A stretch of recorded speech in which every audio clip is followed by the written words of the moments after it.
let both keep on going. All right, so today we are going to finish the Hive session and then we will continue with our NoSQL sessions. All right, so today's session is going to be very important, and in case at any point you feel that I'm digressing or things are not clear, even right now, if things are not clear, feel free to ask. Okay. All right. So do you have any questions for me right now?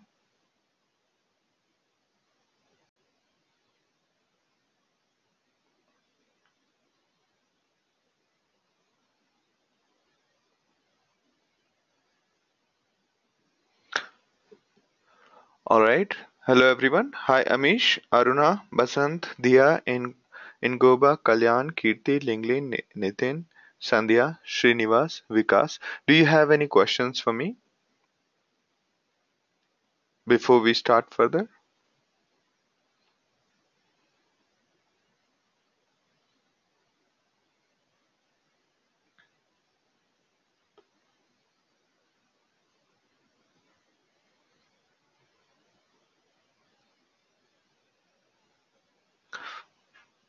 No questions?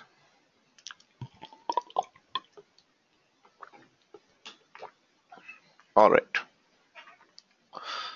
All right. So, did you try to attempt Hive questions on the interface?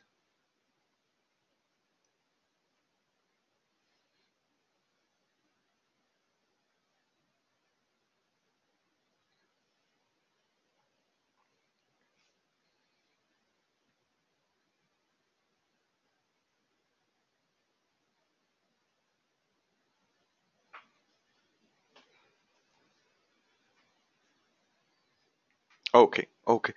So, going through the quiz questions is the best way to make sure that you have understood it. And I completely missed.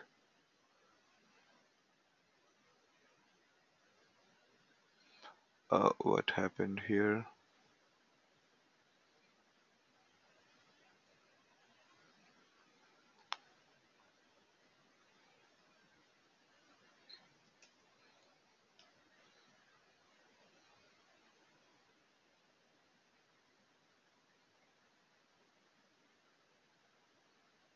All right.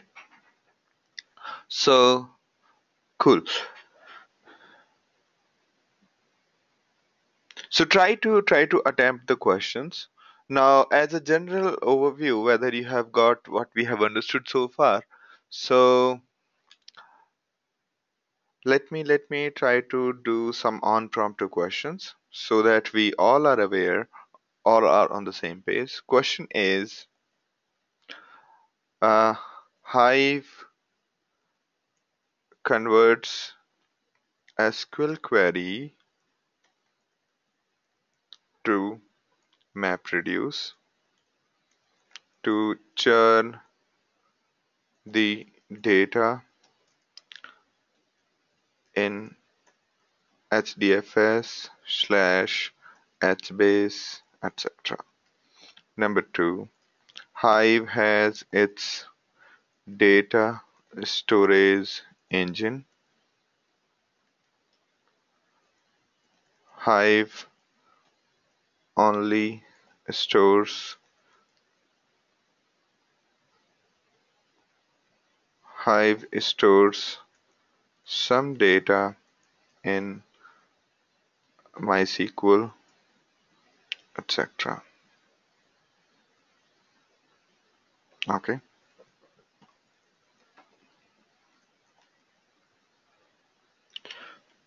Okay. And fourth is Hive provides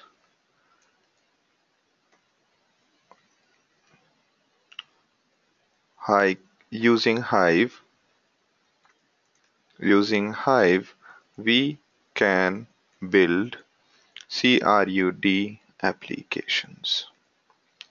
Okay. create, retrieve, update, and delete. All right.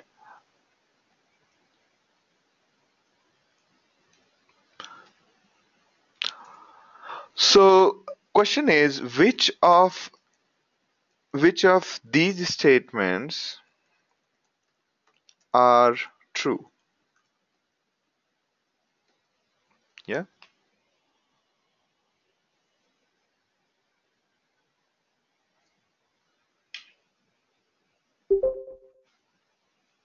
So first statement is so Vikas is saying first statement is true.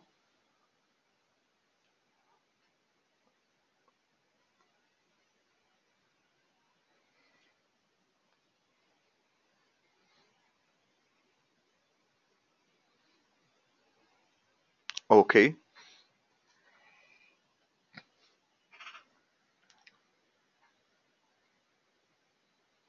All right.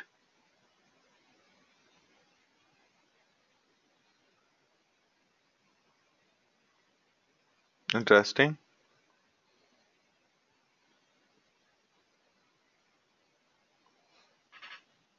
Okay. So which of these statements are true? So there you have. So let me just pull out the questions and good. Anybody else has the answers? So here are the answers. Vikas says true, false, true, false. I'm sorry, I had hidden the yeah. So this is the question you have to answer, and I'm going through. So Amish, what is your final word? 1 and 2 is true, third is false. All right.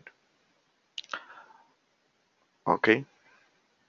So I'm going to, so the answer here is that let me also include Nitin's answer.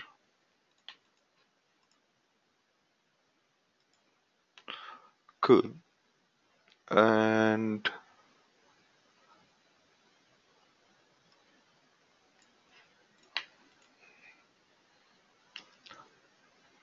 all right. So the correct answer is 1 and 3. So 1 and 3 as in Hive basically converts SQL query to MapReduce. All right. To churn the data in HDFS, HBase, etc. Okay.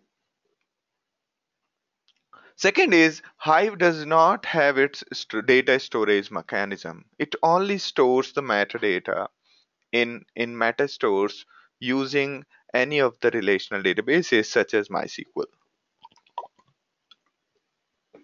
As a matter of fact, when we created a table, you can actually log in into MySQL, which is installed on Hadoop 1. Okay. Yeah. I'm sorry. It has to be SQL like query. Okay.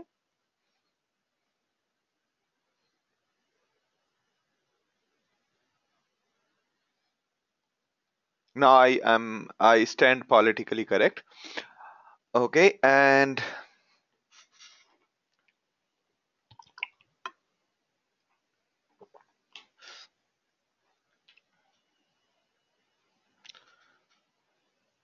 so now anybody has doubt about this answer?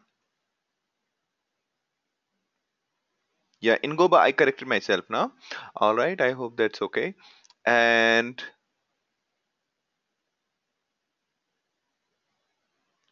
so Nitin says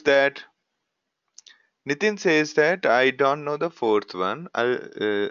Fourth one. So basically, you re I mean, for create, retrieve, update, delete, since Hive acts like a uh, just simply a reader, not the writer. Okay, so far in all versions of Hive, there was no way to store the data. There was no way to store the data, and and basically it provided you an analytical engine which using which you can r- run the read-only queries, not insert or update. Okay, therefore you cannot create use it like a database, like a traditional database. Okay, all right, so makes sense to all of you?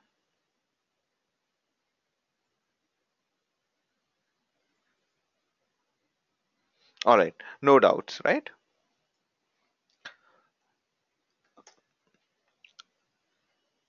All right,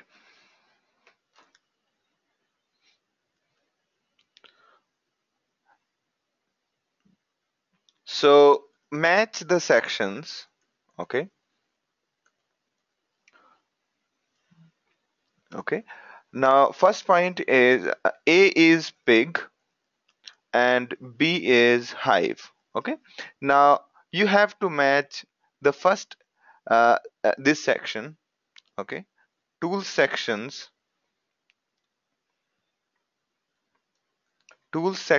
against usage.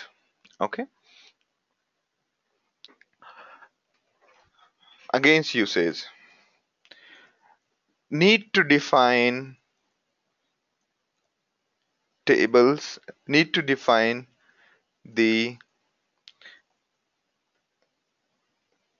the detailed structure of data before starting to load. Okay, we can define the partial structure, or we may completely skip the structure of initial initial data. Number 3. So this is our number 2. Question number 2. Just to check if we all are on the same page. To me, it looks like that yesterday not all were very active, and that is why I am asking questions so that we can have the discussion and understand before moving forward. All right.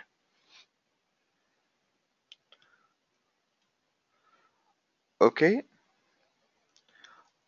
A single query for the whole objective. Okay, multiple steps for a single work. Next is that very very SQL like query designed mainly for performance and distributedness. Okay, so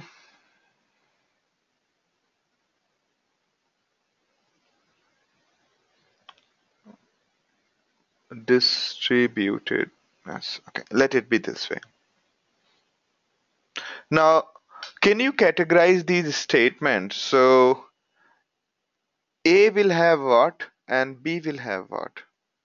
So Vikas says that one belongs to,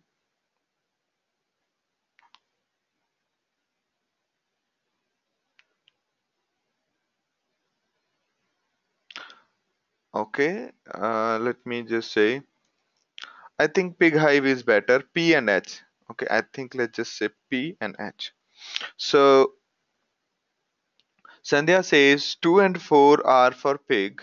Okay, 2 and 4 are for pig. Okay, and 6 is also for pig. Good, excellent, brilliant. And 1, 1, 3, and 5. Good, good, great. All right. So good. 1, 3, 5, 2, 4, 6. 2, 4, 6. Great. All right. Basically, the odds are the events are pig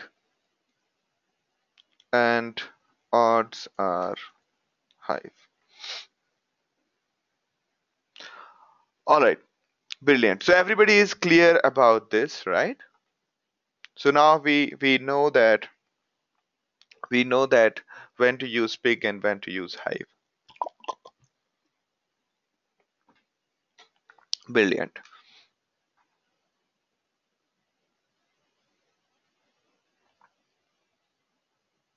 All right.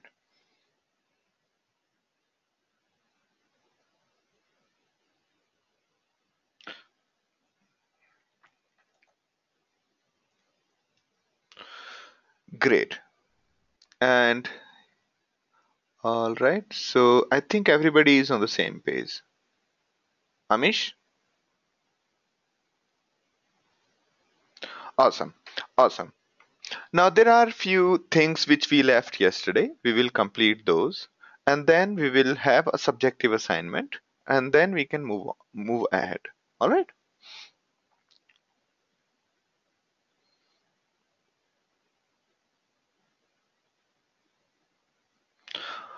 All right. So great. And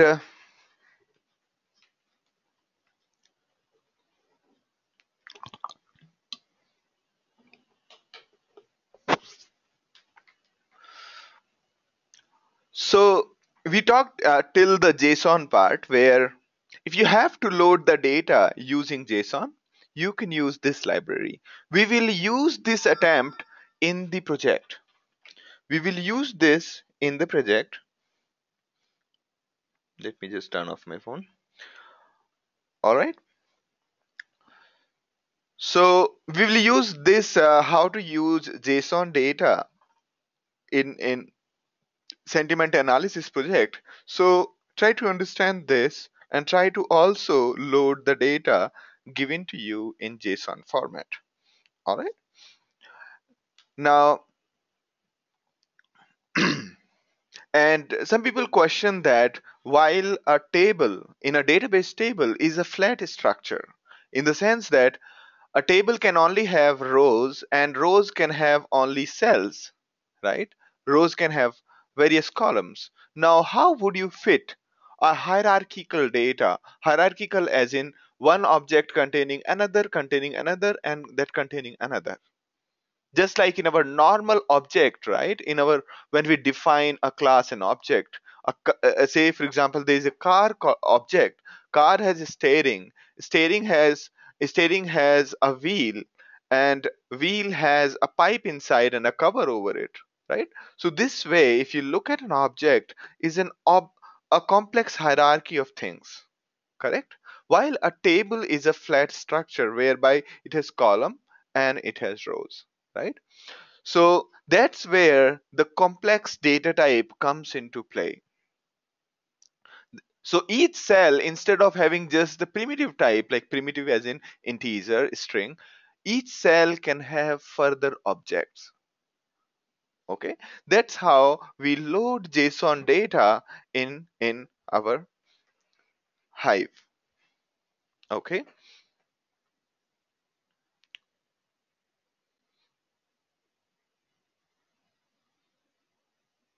make sense to you? So we generally say that create external table and this is our table. We define all the columns and then say that our row format is this particular Surday. Surday means serializer, deserializer class. This is the class who is responsible for converting our raw data into a uh, basically the internally how does Survey works. Hive will give the full data to Survey, and Survey will return the values in the form of columns and rows.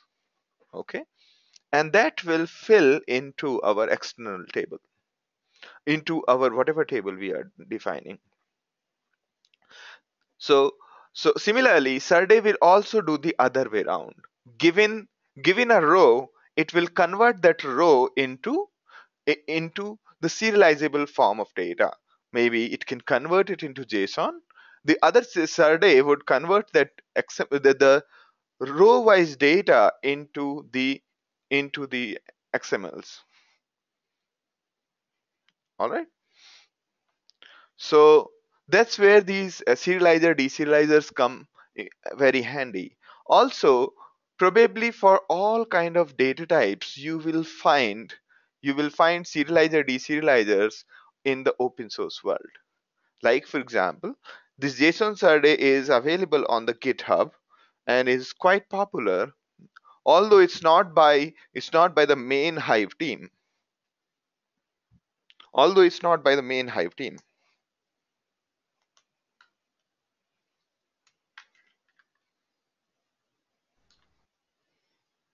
Makes sense to you?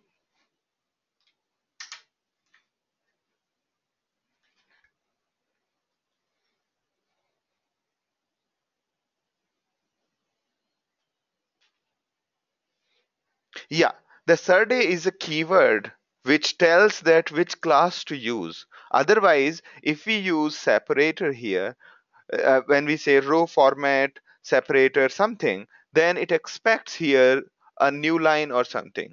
If you put serde, it's a keyword provided by Hive in order to, instead of just trying to break it by this separator, it will try to load this class. Okay, if this class has been registered by using add jar and this. If you do not use add jar, then it will say class not found.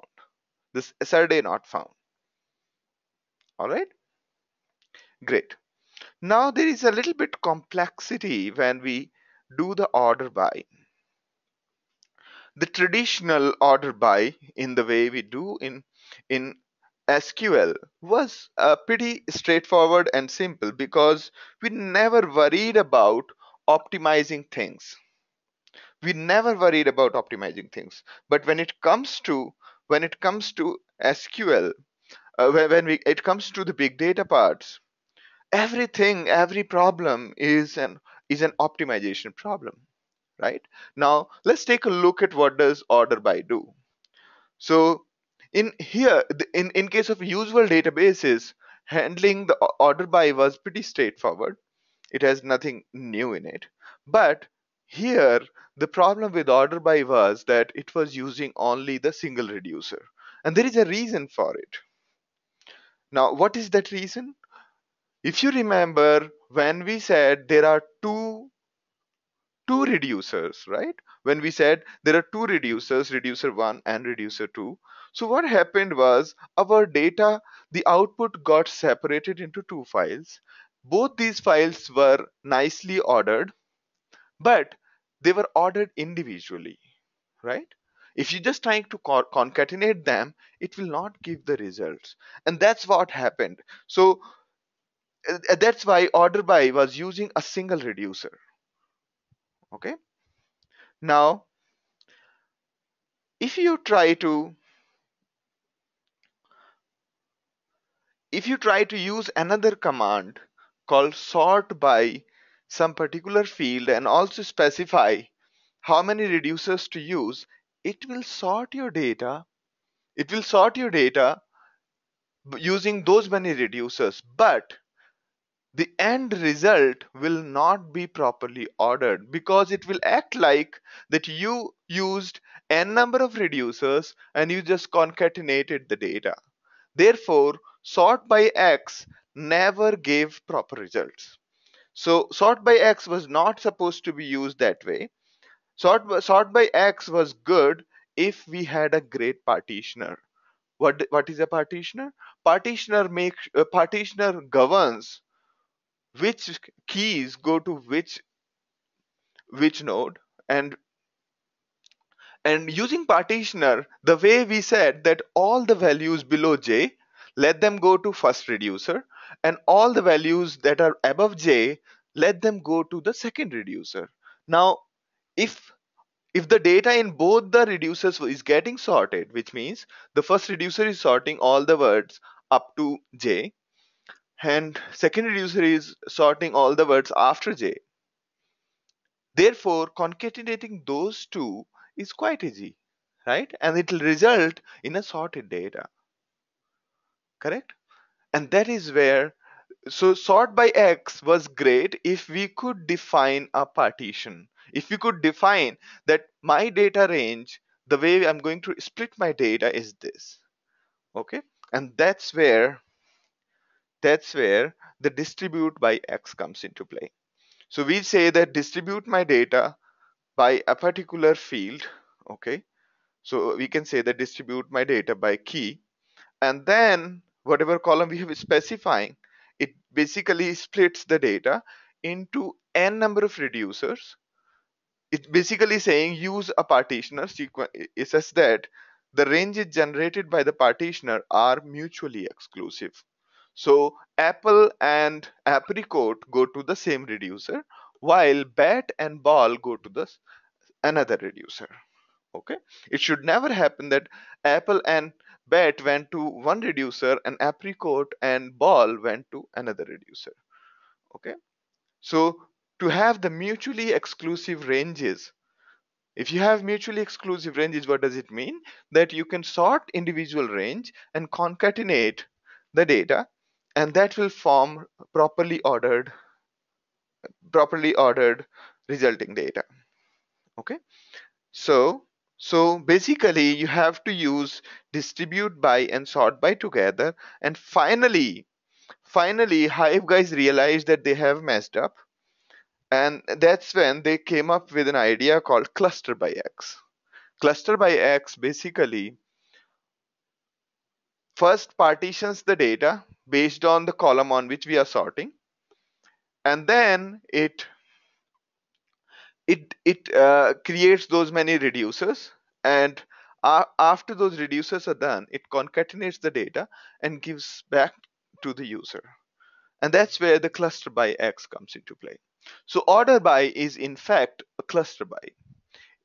So the resulting conclusion is that though Hive guys did mess up by introducing sort by and distribute by and order by, but finally cluster by X solves our problem.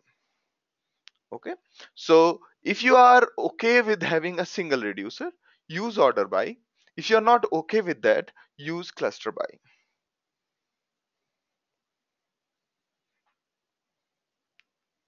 All right.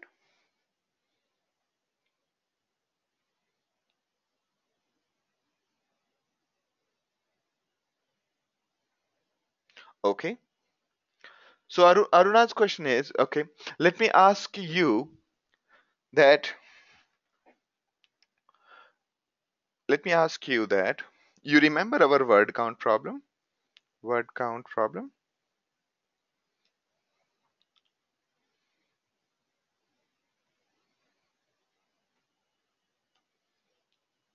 I think this will be better. Let me increase it. Okay.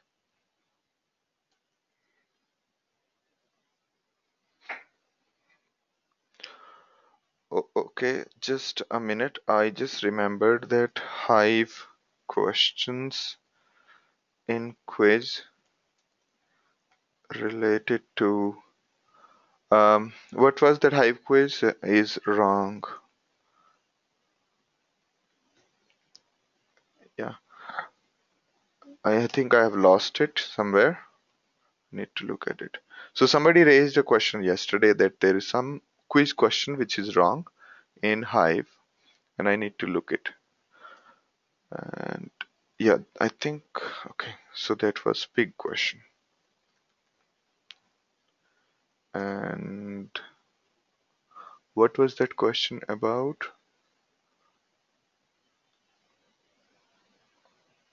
Okay, self jump. Okay, good. Thank you, Vikas. All right. So I'll just make a note of it.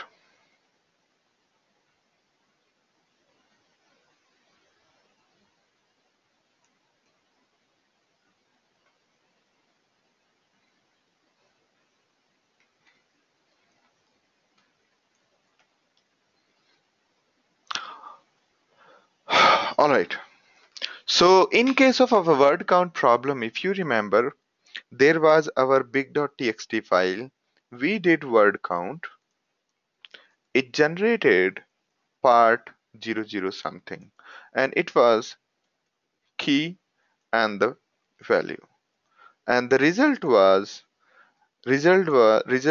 ordered by key. Correct? That's what we were doing there. Now the result was the outcome was okay. So it was count and unique word.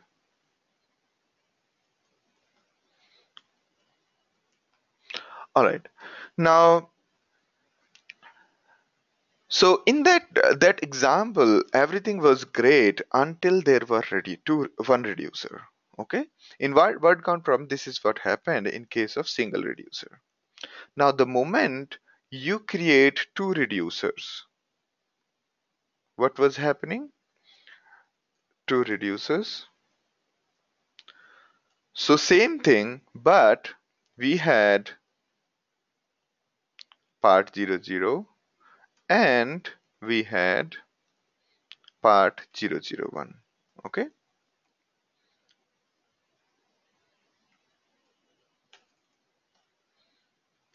Right. Now the moment, so in this case, what was, so individually part 00 and part 01 are sorted. Okay. The result of, we say, Hadoop fs minus cat part is, this is not sorted.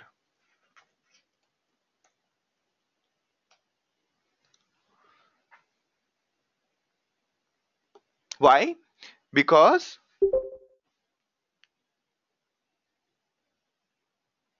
so till here everything is clear, Aruna.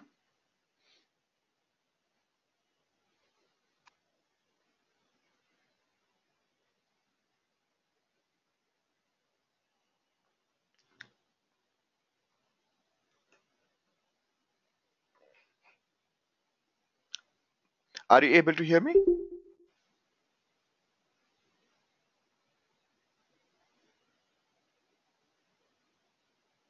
Yeah.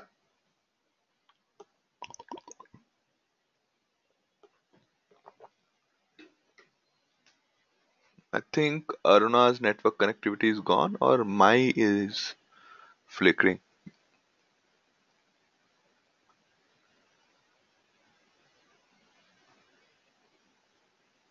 All right. So till this point, it is okay, Aruna. Now, okay. So this work of single reducer exactly this way was done by order by word. Okay. If we have single reducer and we are trying to do something, it is done. It is equivalent of hive order by something, right? So this was good, but the moment they tried to include something called distribute by X, before that sort by X, meaning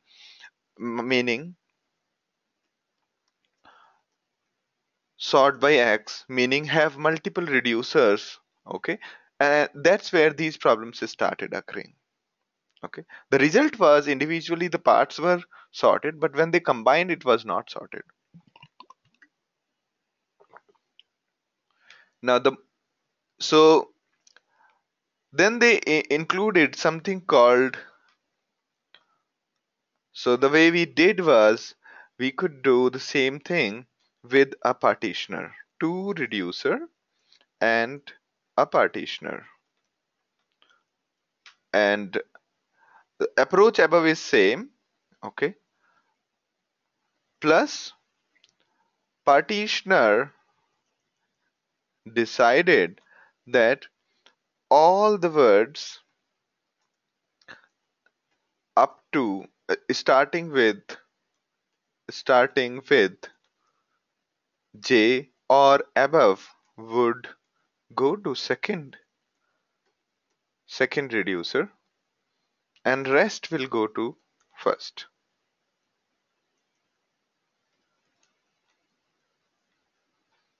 Okay,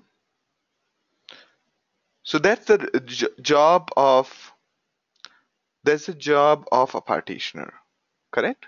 And now if we do that, then what will happen is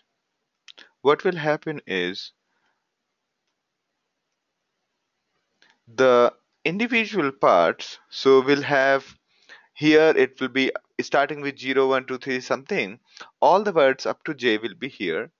Okay, and this, when you concatenate, this will be sorted, provided you are sorting correctly, meaning first you are sorting this, you are concatenating correctly, correct? If you try to concatenate, print 1 first and then 0 1 later, then it will be wrong, correct? So this is how we solved our problem. Exactly in the same way, the same way was solved by it was solved by in Hive using distribute by means use partitioner on particular column and then use multiple reducers. That's what it did. All right.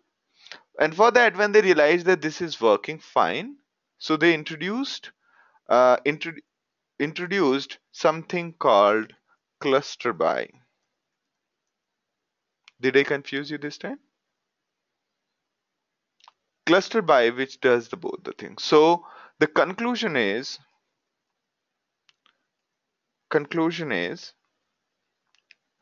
use order by if single reducer is okay. Use cluster by if you need multiple reducers. All right. Make sense to you? Why ideally I could have just, you know, said to you the conclusion is this, but I have included this story because this is what people ask whenever you talk to whenever you're discussing in the interview, that what does sort by do, order by do, cluster by do, and why is this complications. So you can straight away say that, give the example of word count, and that will make your life easier and their life easier. All right.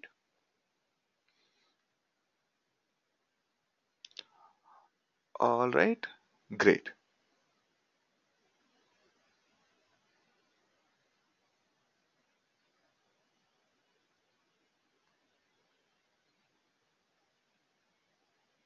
Yes.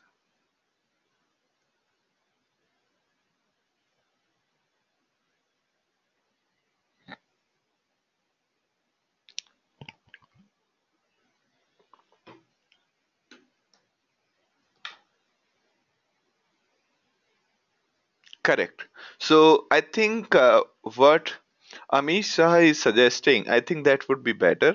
That you start with assuming that there will be multiple reducers, and then if that is not performant, you can switch to single reducer by using try with cluster by, and then later on you can switch to order by. All right,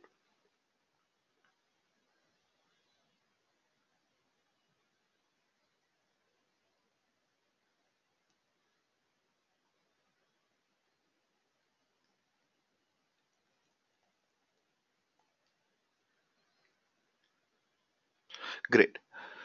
All right, so everybody on the same page? Great. Also, you can see that there is a something called buckets, which is nothing but which is nothing but saying I need 32 reducers. All right. So when I'm saying cluster by, we can say that cluster by a particular column into 32 buckets, which is saying like use these many reducers. Okay. Also, whenever you are using cluster by, you can use some other column for partitioning. Okay. You can use some other column for partitioning, but be very cautious while doing this because you might end up. So if you are very confident that whatever field we are ordering on, okay, its ranges will not be overlapped because of partitioning, only then use the partitioner. Otherwise, this is good enough. Okay.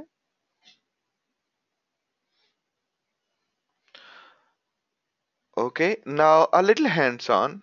So I will first download some data.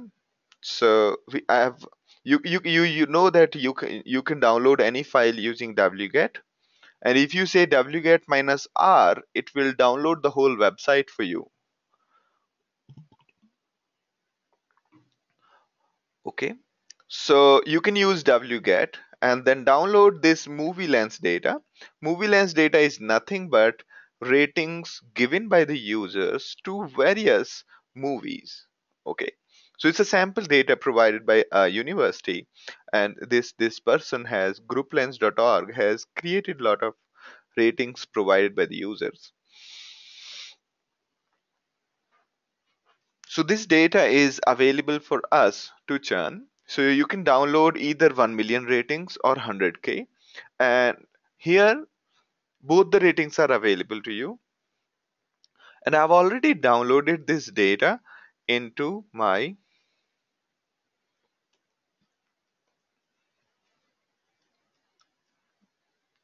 into my ASCII folder.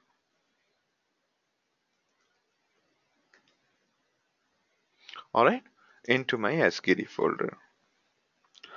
So here you can see ML and there will be 100K as well. And there will be Hive data, and there you can see ml dash 100k, right? So there are all kinds of details in this file. You can you can use this data to do a little bit more churning. We will do more work on this data later on, where based on this data we will generate the movie ratings. Okay, we'll generate the movie ratings. And here, let me just go through this README. That README provides you the detail about what kind of data are we talking about. Okay, this data consists of 100,000 ratings from 1 to 5, and from around 943 users and on 1682 movies. Each user has rated at least 20 movies, and demography of the users is provided. Okay, so now you can see, all right. So this is the data about the movie, which says that the ID 1 belongs to Toy Story, which was released in 1995. Okay, and the URL, IMDb URL is this, and there are other fields that you can see. Okay. Similarly, we have something called u.data, which basically is our concern right now. So first column is user ID. So it says that user number 62 voted for 257th movie and gave 2 as a rating out of 5, and at this particular time. Okay, this time is in milliseconds or nanoseconds. Now what we want to do is we want to load this data into our table. Okay, so what we want to do is, let's start Hive,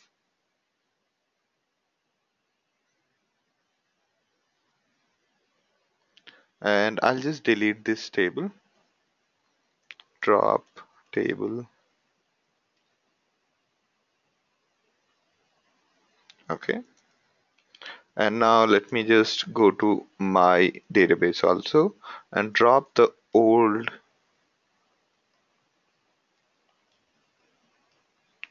table. I have to say drop table and only then delete this. Okay, now, so we have already downloaded this data locally, and let me try to create this table again. So what are we saying? We are creating a table called u underscore data, which has got these four fields: user ID, movie ID, rating, and then a string as Unix timestamp. Okay, and if you put exclamation here in the next command, then why, don't get confused, exclamation is nothing but executing this command locally without exiting Hive command prompt.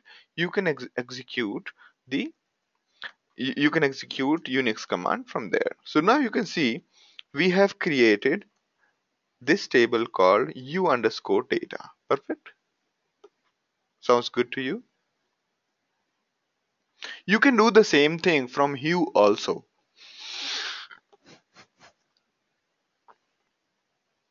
Okay, provided you put this file into HDFS and load the data from HDFS.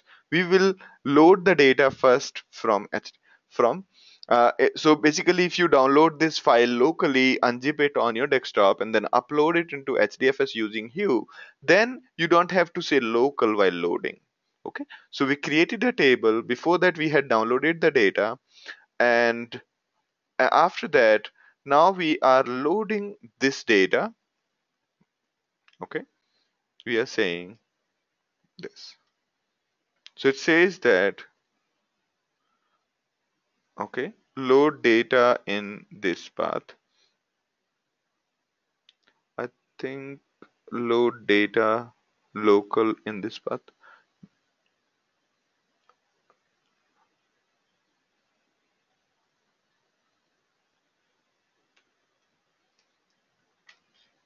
I think it's just a single quotes problem.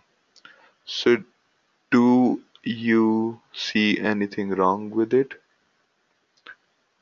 Mismatched token exception. Okay, it says that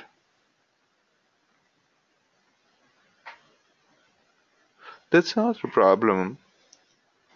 Recover load statement and exec statement. Oh. It needs overwrite into also. Thank you, Ngobam. Right? And now it says that there is no such file, and now we will correct it. There is a Hive folder also. Although you could just simply say things like, you can give the relative path because we started in the folder where u.data was existing. Okay, so if you start with a slash, that means it's an absolute file. Or you could simply say u.data, which means relative to the current folder from which you started. Make sense to you? Now see the table. Let's see the table. All right. Now we can start cool things. We can start doing things like, okay, you can put limit 10, or you could say group by. Okay, you could say how many files were voted by each individual. Okay, you can say user underscore ID, and then you can say count star from u underscore data, and say group by user. What was the column name? User ID. Okay, not user underscore ID. Let me correct it. All right. So now it's doing group by, and I'm saying limit 10. So it'll give me only 10 results.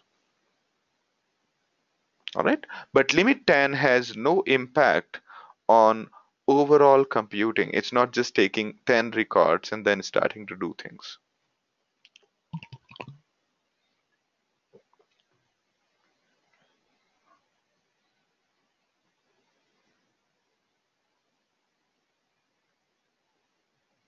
Okay.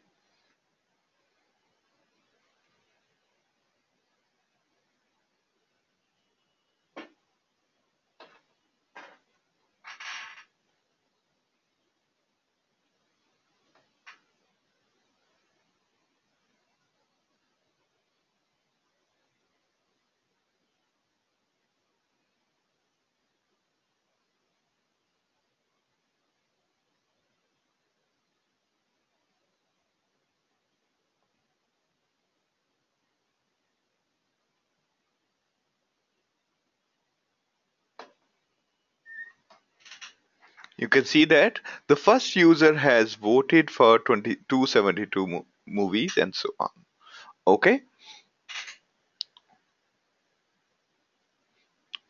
Now, assignment for you is for each movie, you have to find out how many users have voted it. Okay. You have to do the other way around. Also, the second assignment is that for movies having more than 30 ratings, what is the average rating? We could compute the average rating straight away, right? We could say select user ID and then say average of the rating. But what we want to do is we just want to first find out those movies which have been more than uh, voted by more than 30 people, or maybe you can put 50 people, and then do the average rating. Okay, and order the result by average rating. Okay,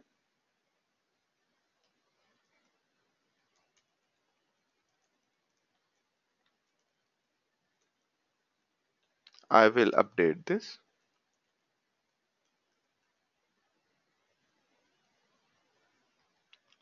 Yeah, so assignment is clear to all of you. It should be there in your my my class courses.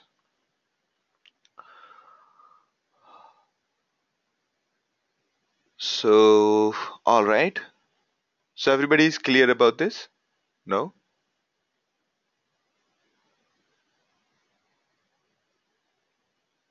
Only Amish, Nitin Patel, and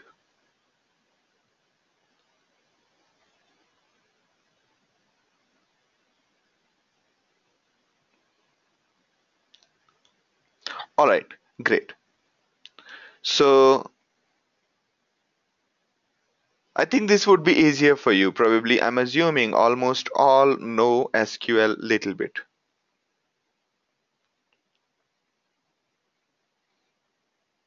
Great. Now that's all we had to discuss about Hive. Okay. Now we are starting something really important, which is NoSQL and HBase. Okay. So before we jump into NoSQL, do you have any questions for me?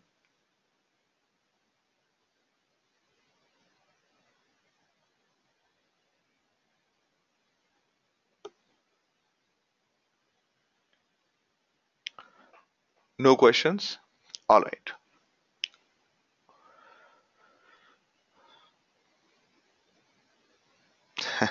Okay.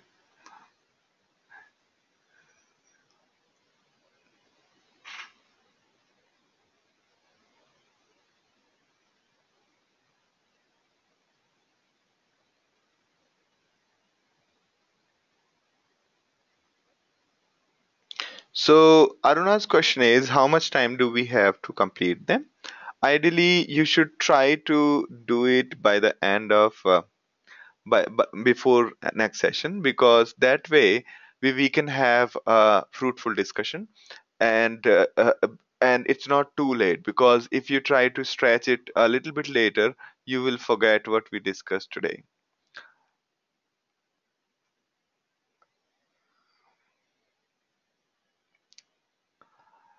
And okay, so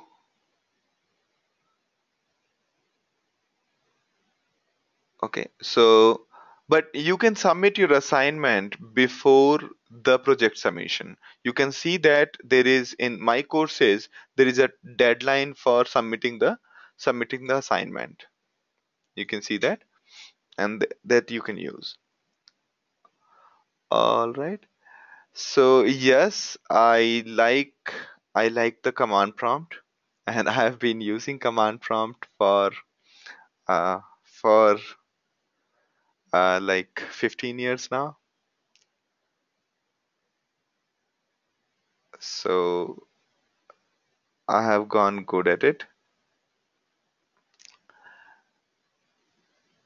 Yeah, since my second year in college, that was 2000 probably. And so here you can see a deadline. Assignment submission last date is July 12th.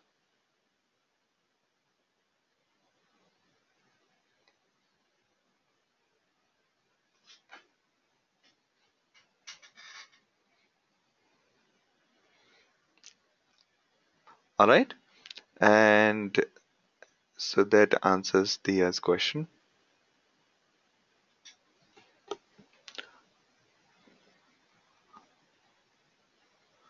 All right. So, okay, more important than that is that I think uh, most of these these new tools, right? These open source tools.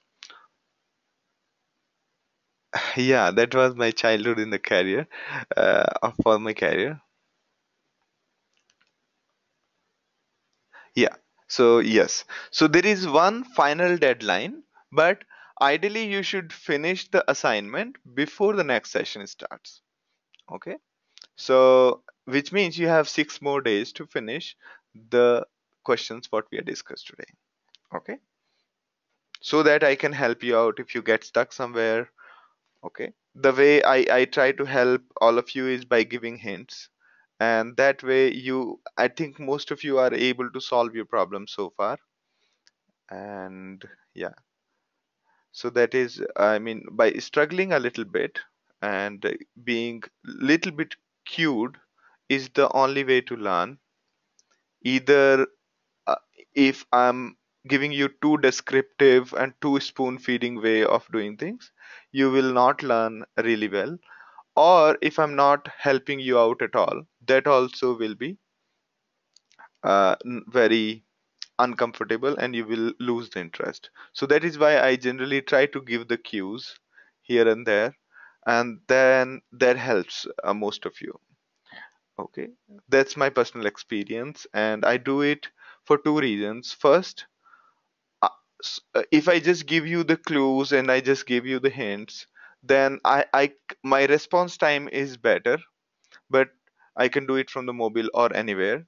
As well as if my response time is bad, then you will generally lose interest in what you're doing. That is why I help. We all respond to your questions, but not in very sophisticated manner. Okay. So the other question is, so it is okay for all assignment for last sessions? Yes, it is okay from my side, but try to do it before, as and when it's possible. Okay. All right. But try to do it now because uh, what I have seen is that on last date, everything becomes rush, and because of this, I mean, you intend not to finish, and that becomes a little problem, right? Because what would happen is at later point of time you will forget a lot of things what we discussed today, and then say you are trying to solve something. Now you will have this thing in mind that, hey, did Sandeep not cover this, or have I forgotten this? Okay. And then you will hesitate in asking question. Right now if you try to solve all the problems, then you will you will have an intention to ask me. Okay, and you will feel later on you will feel lazy in going over the videos. All right, great. So that's about the assignment and the general philosophy. So in today's class, we are going to discuss. Did I miss anybody's question?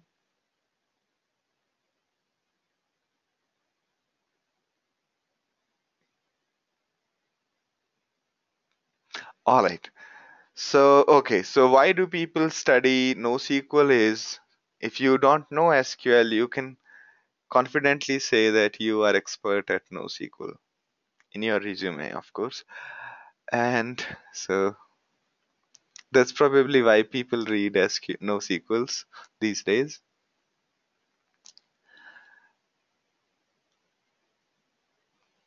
All right. So, okay.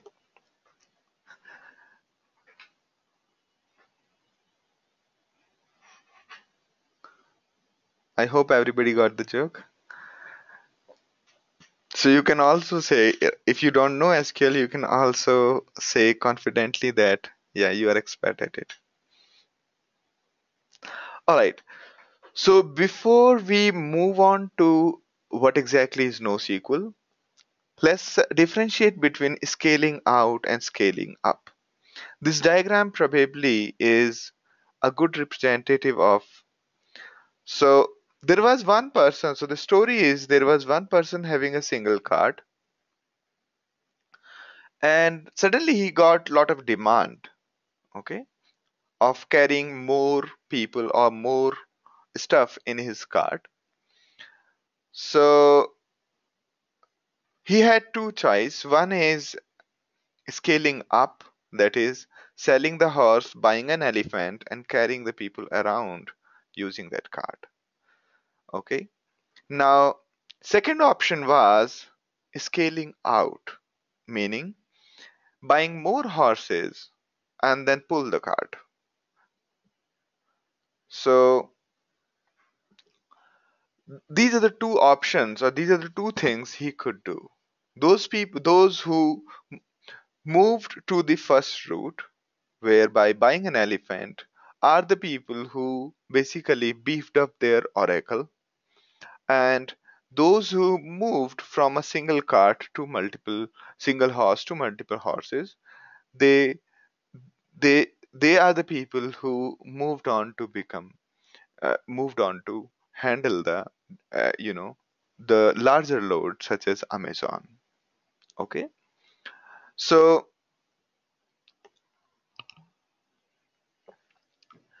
as a trivia question, can somebody tell me how many horsepowers does an elephant have? Anybody?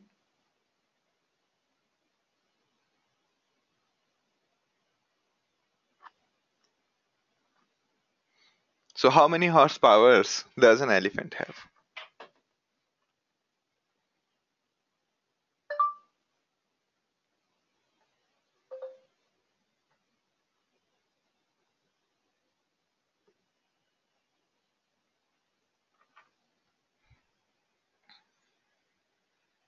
Okay,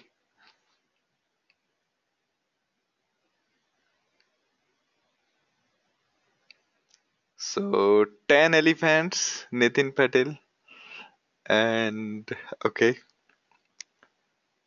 Saruna says it's elephant power, not horsepower. So, okay, I'm asking you a translation between elephant power and horsepower.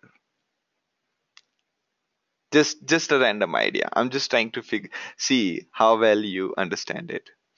So, any other guess? Nitin says 10,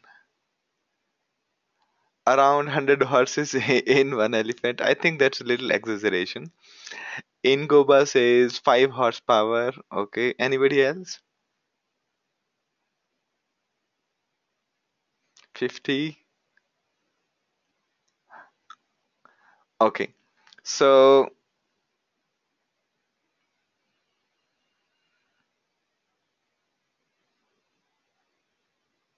okay. Yeah. Yeah, but on parameters we can actually judge apple as well as orange, right? We can judge on the parameters like how much is citrus, how much is um, all the parameters. So here we are judging by how much uh, you know uh, how much stuff can horse pull and how much stuff can elephant pull. Just a random idea, okay? I want to understand the perception actually, and this perception is very relevant here. And that perception is so relevant that because of exactly this perception, lots of companies have hesitated to move to NoSQL.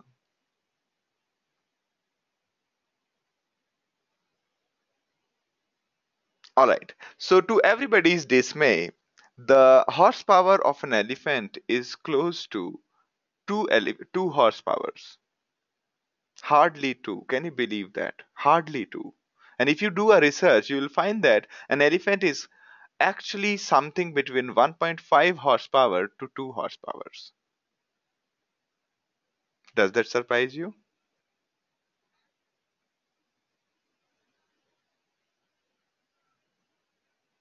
Okay.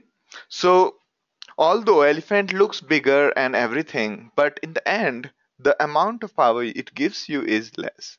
Similarly, similarly, when you upgraded your computer from 1 gigahertz to 2 gigahertz, did it did it look better to you? Did it suddenly become really faster? Not really. Similar is the case with lots of other things. Okay. Similar is the case with when in an organization they buy suddenly they move their database from 15 GB RAM or maybe 10 GB RAM to 50 GB RAM. Okay. And as and when load is increasing, they start increasing the RAM and the CPU. That is called vertical scaling or scaling up. But that model, just because of the fact that it's not only the size of the animal that mattered, it also various other dynamics that mattered in computing the horsepower. In the similar way, as we discussed in the first slide, that it's not only the CPU, there are other factors also that matter a lot. One of them is RAM, other is your network speed, other is your the read write speed of the hard disk.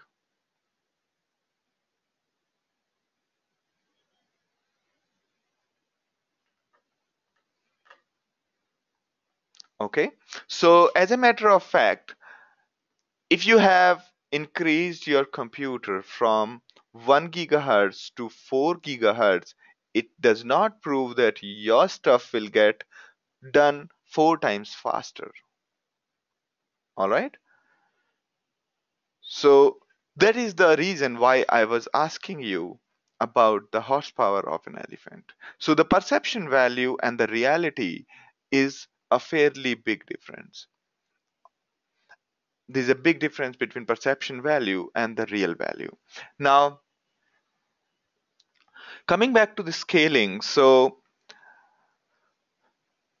the only way, if you have tomorrow, if you have bigger requirement, meaning you have a requirement to pull something which requires more than what an elephant can pull, what will you do? What will you do? Will you wait for this elephant to grow big, or you will feed more stuff to this elephant so that it becomes more powerful? Okay. No, Nitin, that was perfectly okay to reply to all. No worries. Okay. And so, or will you wait for dragons to come? Okay. So, point is that you don't have a choice other than scaling out. You don't have a choice then other than scaling out. All right. So, ability to handle the load is very, very important. And that is the reason, that's exactly the reason why we have NoSQLs or any of this distributed computing, what we are discussing right now, why we have Hadoop and everything. So why NoSQL? Remember this very clearly. Why NoSQL? There is no other reason than these three reasons. First, big data, meaning terabytes of data. Second, high availability, meaning lots of requests are coming parallelly, and you need a database. So NoSQL is nothing but a database with newer kind of database which can handle these three needs. First is bigger data than the usual one, maybe few terabytes of data, or or maybe 50 terabytes of data, or maybe bigger than that. So, and second is high availability, meaning no matter how many requests are coming, you should be able to handle those many requests. Okay. Third is scale out architecture. So the objective of a NoSQL is effectively the distributed computing. Okay. Meaning your database simultaneously run on multiple computers to solve your problem. All right. So yes, Nitin Patel is correct when we talk about scale by adding more machine and scale by. So there's a differentiation between vertical scaling and horizontal scaling, or scaling up or scaling out. Make sense to all of you? Scale out architecture is something which takes a little bit of understanding. Scale out architecture means that you should not be redesigning your cart, or you should not be redesigning your system. You should not be redesigning your system because you have more machines to add. So adding more machines should be very easy. Okay, it should be plug and play. Adding or removing should be very simple. So scale out should be very straightforward. All right, so I hope I answered your question. uh, I am able to convince you that why do we require NoSQL databases? So NoSQL databases are basically new form of SQL databases. Those are required for handling bigger data, more number of client requests, meaning the velocity, and third one is the distributedness. Third one is the scale out architecture, meaning we can add as many computers to the system as we wish, and we can remove some of the computers at any point of time. All right. Now, the biggest difference in NoSQL and other is the distributedness, meaning NoSQL database runs on multiple machines simultaneously, while our traditional RDBMS database runs on a single machine. Okay, you can argue that we also ran our database on multiple machines by slicing the files, by slicing the tables. Okay, by slicing the tables into parts. We always did that we used to call something called sharding. And we basically, the way, say for example, LinkedIn did, what LinkedIn did was they had like 10 databases or 20 databases, and they marked on the web server, they programmed the web server such that all the requests that are coming from India, the data gets stored in one database, or and all the requests that are coming from some other country, the data get stored somewhere else, and so on. That system was fairly complicated and not scalable. Same case was in case of Amazon also. At the point where Amazon was has a really bad Christmas, because on Christmas there are high number of requests, and they made a very bad, I mean, that hit Amazon really bad. That time they decided to buy a lot of hardware and then build a database, first NoSQL database that was named as Dynamo. Okay, and so the whole objective of any NoSQL as of today is distributedness, the distributed architecture. So Nitin's question is, so NoSQL is like horizontal and vertical scaling together? No, it is horizontal scaling only. Vertical scaling means that we will remove the existing RAM, or we will move our whole database to another machine containing bigger RAM and better CPU. Here we don't do that. Yeah, but again there are some softwares which are still non-distributed, and they have started calling themselves as NoSQL. Okay, so I would not count them here in this discussion.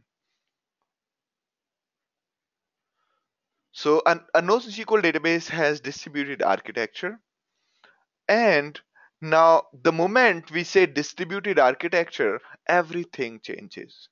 Meaning, so the data has to be stored on multiple computers, which means every row should be identifiable.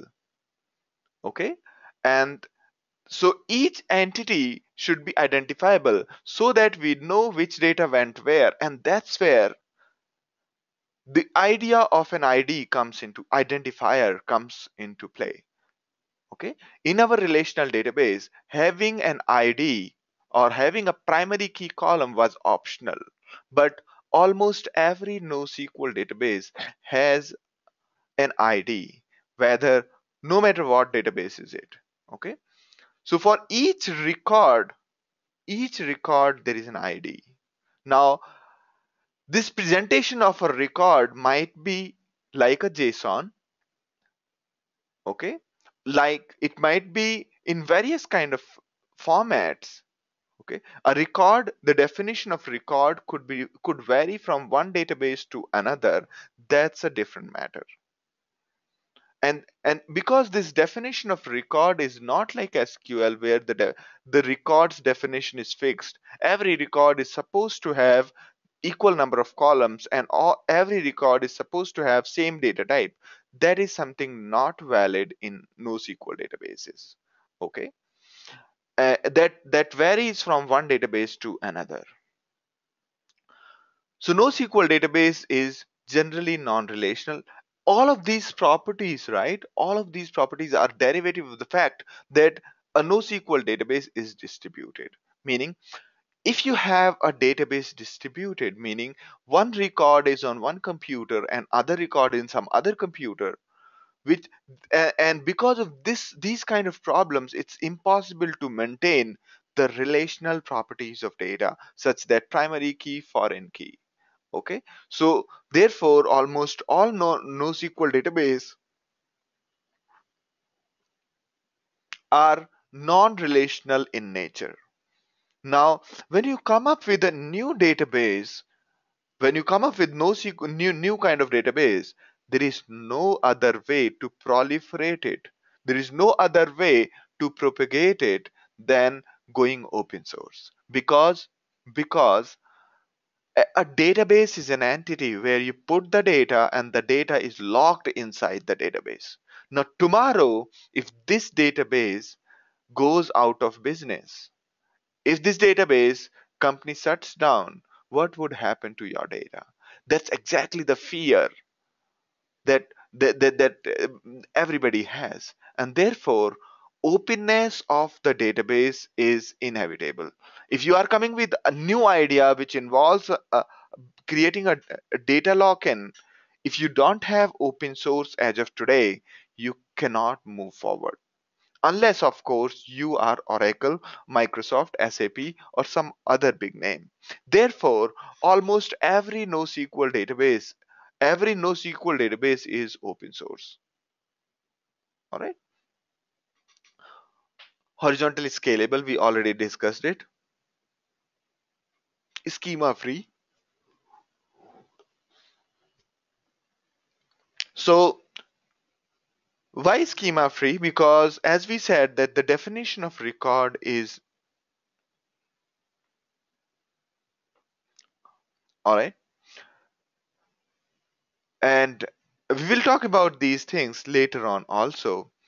And when you have built a database which is horizontal scalable, meaning you can add more computers to the network and remove and keep on adding as and when your budget permits you or the load increases. That means you should be okay, and for that matter any distributed architecture application should be okay with adding commodity hardware. Okay, meaning you should not need specialized hardware in the to be added in the network. All right.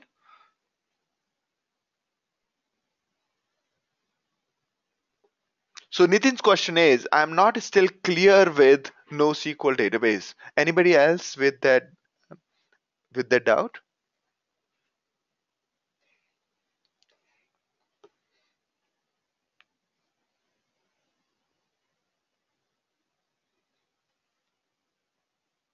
I think almost everyone would have that doubt. I will take you through a couple of case studies and couple of examples, and then you will get convinced. All right? Or I think we can go through the case study right away before getting into why this, why that, right? I think we should go through the case study first. All right. So here is the case study. And we'll go back. I think it's better to go start with the case study because that will give you the reason why NoSQL.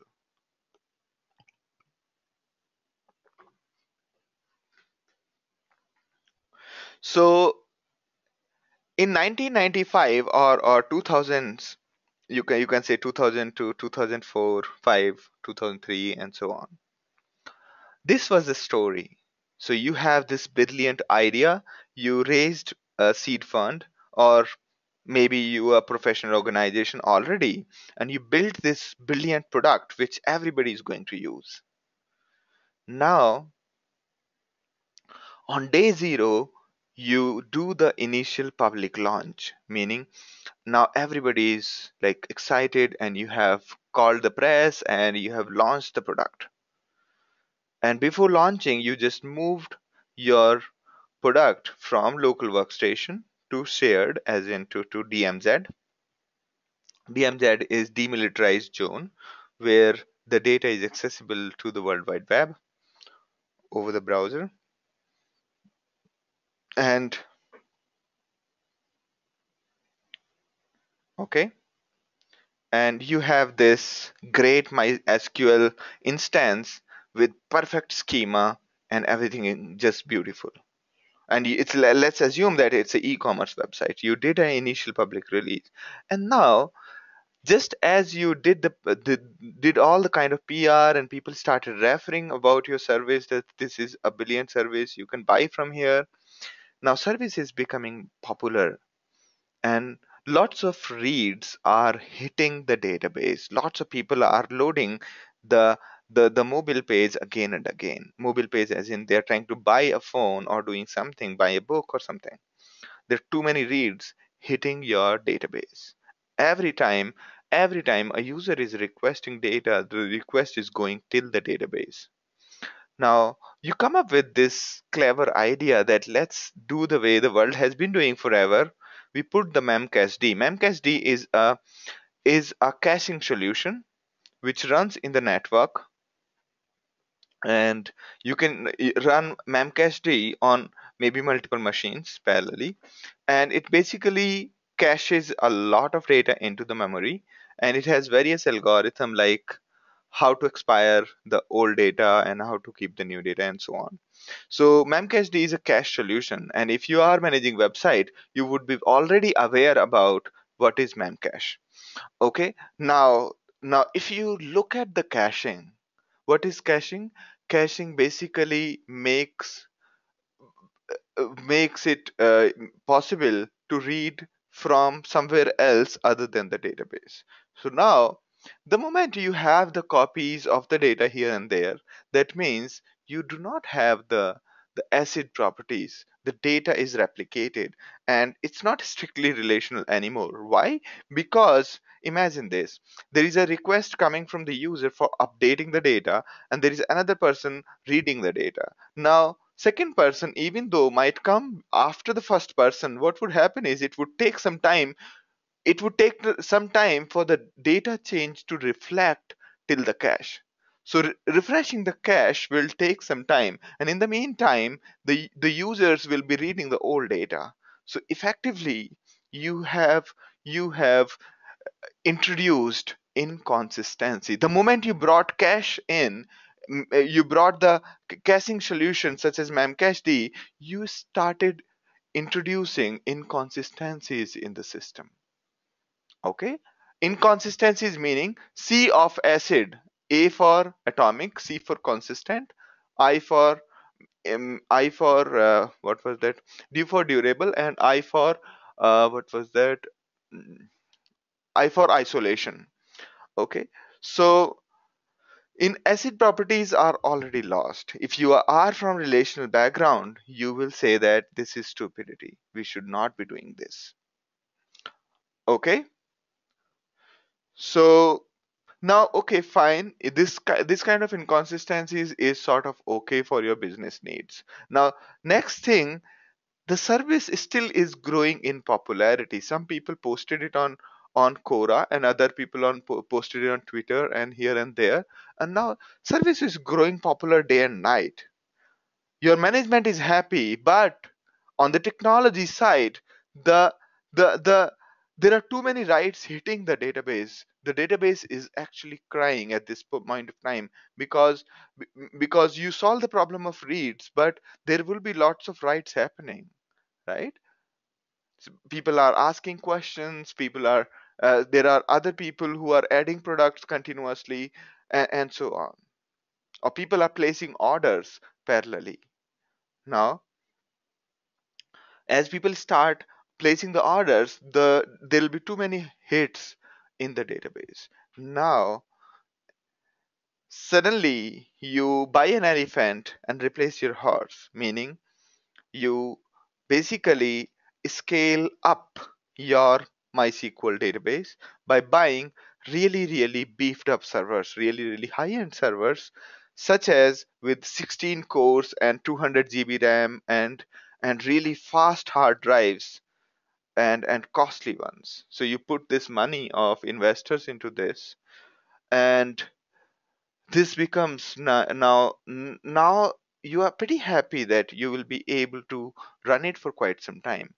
And the moment you got this brother, you got these, you also got lots of product managers, some innovating in how your product has to be displayed, some saying that let's add some more features to every product item, and so on, like let's add availability also, let's add this and that. So you have this feature, new features coming in day and night from all kinds of teams. Now, for each feature, what you're doing is you're letting them create a separate table. So imagine a mobile phone being represented as 50 tables parallelly. One saying what is the availability, other is saying how many orders placed, and third one is saying that saying about the features, and fourth one is about reviews, and fifth one is about bookmarks. And there could be hundreds of such things. Some could come up with wish list, then let's create something called wish list, and somebody comes up with compare mobile phone with something else. So there are these loads of features would keep on coming parallelly, and because of which you will have these hundreds of tables representing basically representing your data, overall data. So every time you have to give out your detail page, as in you have, when user finds, a user tries to open say iPhone page, you basically do a join with 100 tables. And that's when you realize that life would be easier if I just combine all these 100 tables into a single table. And that's where, if you are DBA, then you'll get a heart attack saying we never do the denormalization. We do not, this is not an architecture. Okay. And yeah, so as we are going step by step, and this is a natural progression of any service which is widely popular, be it Zomato, be it Flipkart, be it some other service, Amazon, or be it any service which is public, which has got many users, more than 1,000 users. Now, you did these kind of things, like you did denormalize it, still your popularity is swamping your server, right? Things are still too slow, and so you realize that let's not do any kind of server side computation. You stop using any computation inside your SQL query. You give out the raw data and let people do the computation either in their Java program, the web application, or in their client side JavaScript. Okay, like currency conversions, you or time conversions, time zone computation, all of that you delegate it to the end user. So these are the few things that happen, and still some of the queries would be slow. So what would you do in these scenarios? You will start doing pre-materialization, meaning figure out what are the products are there in our system which are most popular 10,000 products, and just prepare their page upfront. Okay, keep their pages ready in case users are calling them, instead of when the user is requesting, you prepare the page. Instead of that, you start preparing the page right away in the morning every day and serve it to the user. All right, now.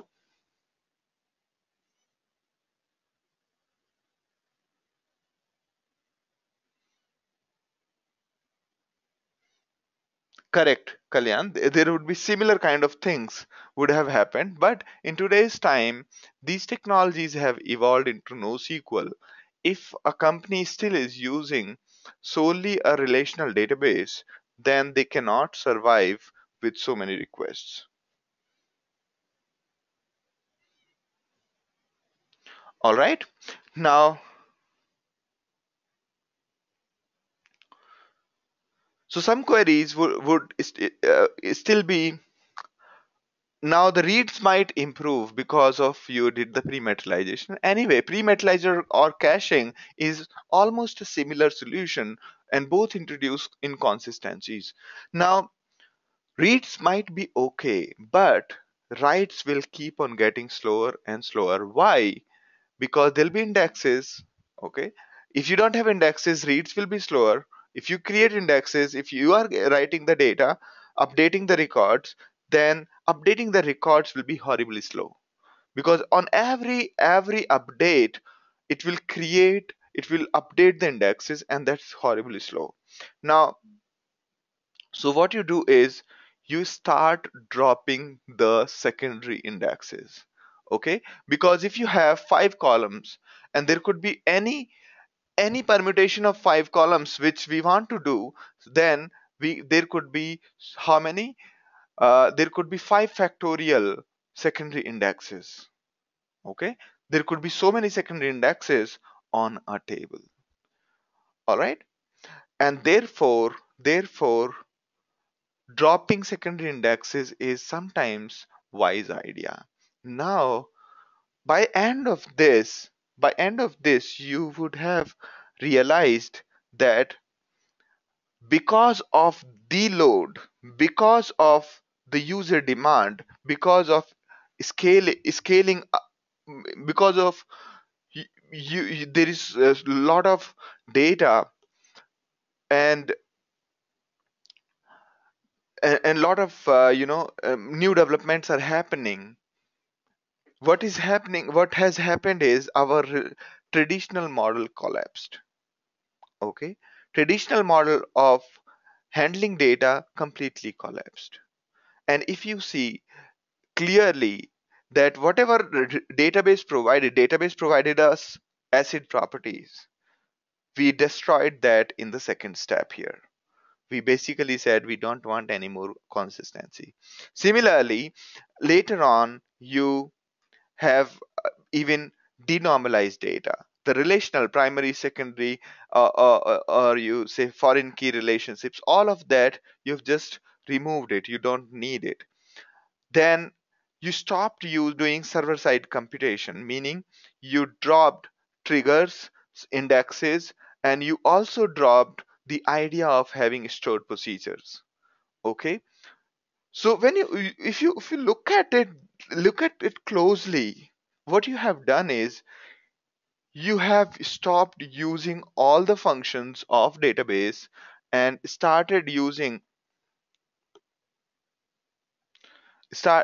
basically started using database just to store data, nothing more than that, just for adding and retrieving the data, nothing else. We have dropped the idea of indexes, we dropped everything, dropped server side computation, and we also don't want any kind of great consistencies. So that's a traditional way of doing things.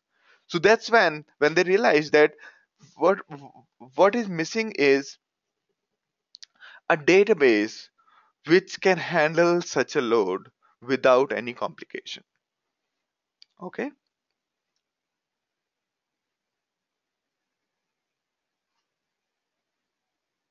so we can make any application. Vikas's question is, so we can make any application which was using traditional database to NoSQL DB to solve these problem. Which can make an application which was using. So the migration is little different. Yeah, migration is little different because the schemas in NoSQL databases are not like our traditional HBase, traditional relational databases. The schemas are different. Therefore, migration from NoSQL to migration from relational to NoSQL is actually a sort of redesign of an application. Okay. Sometimes it is comfortable, it is easy, but most of the time it is redesigned.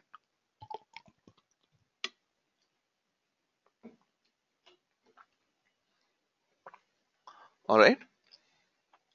So going back now, does that convince you that NoSQL databases are really required? I think we should take a break. All right. Let's take a break for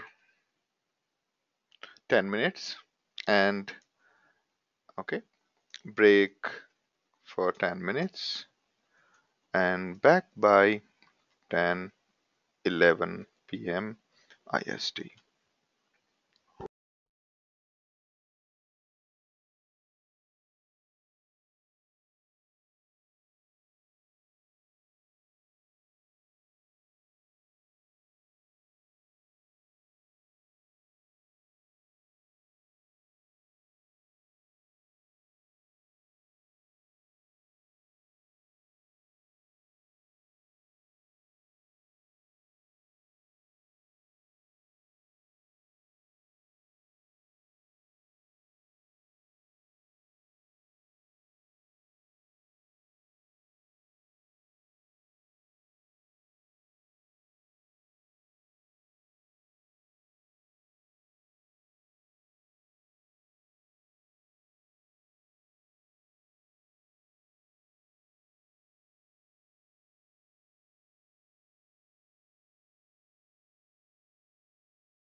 All right, so I'm back. Can you hear me?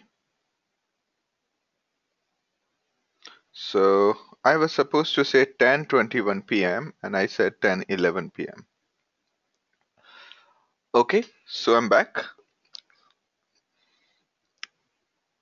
All right, so I was trying to before the break, I was trying to make up the case why the relational database could not stand up to the load. When the load is coming from a lot of customers, not the business to business few thousand customers. We are talking about lakhs of customers or 100,000 above customers. Now, in those scenarios, relational database was not of any use, and that is where the whole idea of scaling out, horizontal scaling out, came into play. All right.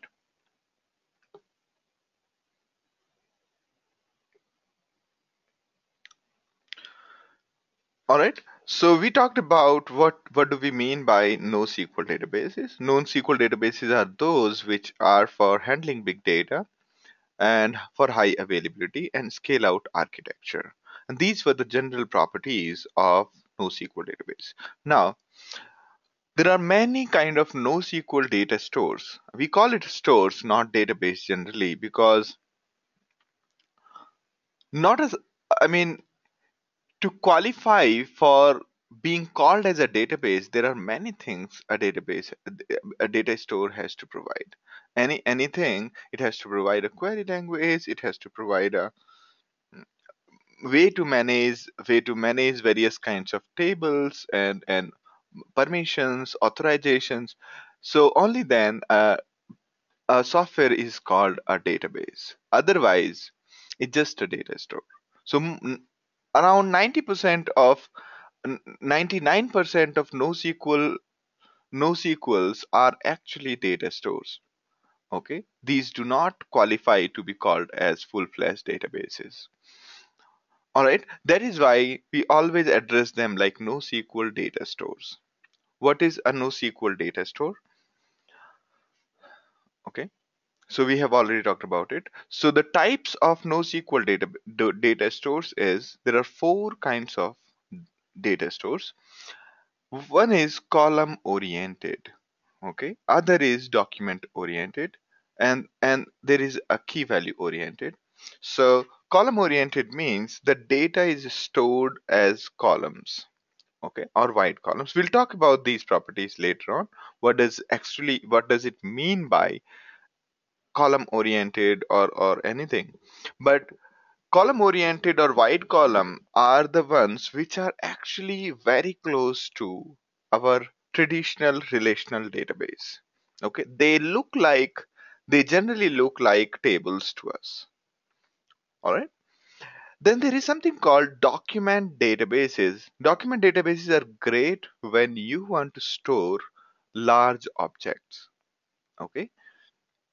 So, say for example, you are trying to store TV shows. A TV show contains seasons. Seasons contain episodes. Episode have reviews, and each episode has some cast members. So, so if you want to store this whole thing as a single record, okay, then this will be a huge object. And to store such an object, we use we use a document oriented data store. Then we have key value kind of stores. Key value are the most primitive and most initial NoSQLs. That's where the whole story of NoSQLs started. There is a key and there is a value. Initially, the value was just a binary data. Later on, it evolved to become as object. So you can say key and an object. Okay. When the value becomes an object, a complex object, that's when a key value database we start calling them as document oriented databases. Now, there are these examples of each database. So, column oriented is Accumulo.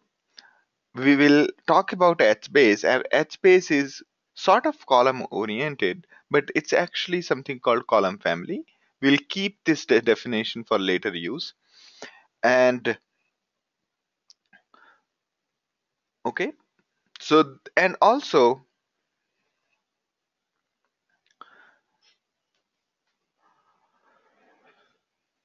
all right. So key value databases are like key and the value. Value might be a plain text, value might be binary, or value might be a number, and so on. Okay. Now the fourth kind of databases which have become prevalent are graph databases. This is something which is really new generation. Meaning when you have to churn when you have to churn a relation you have to churn data which has got very huge relationships, such as you have got web pages from all across the world having href relationships between each other, and you have to compute the page rank. In those cases, graph databases are just brilliant. Okay, so for example, giraffe actually runs on top of Hadoop. Neo4j is also a graph database. And now we have something called GraphX. I will just put GraphX here. And so basically, whenever you have to process graph, then a database which can handle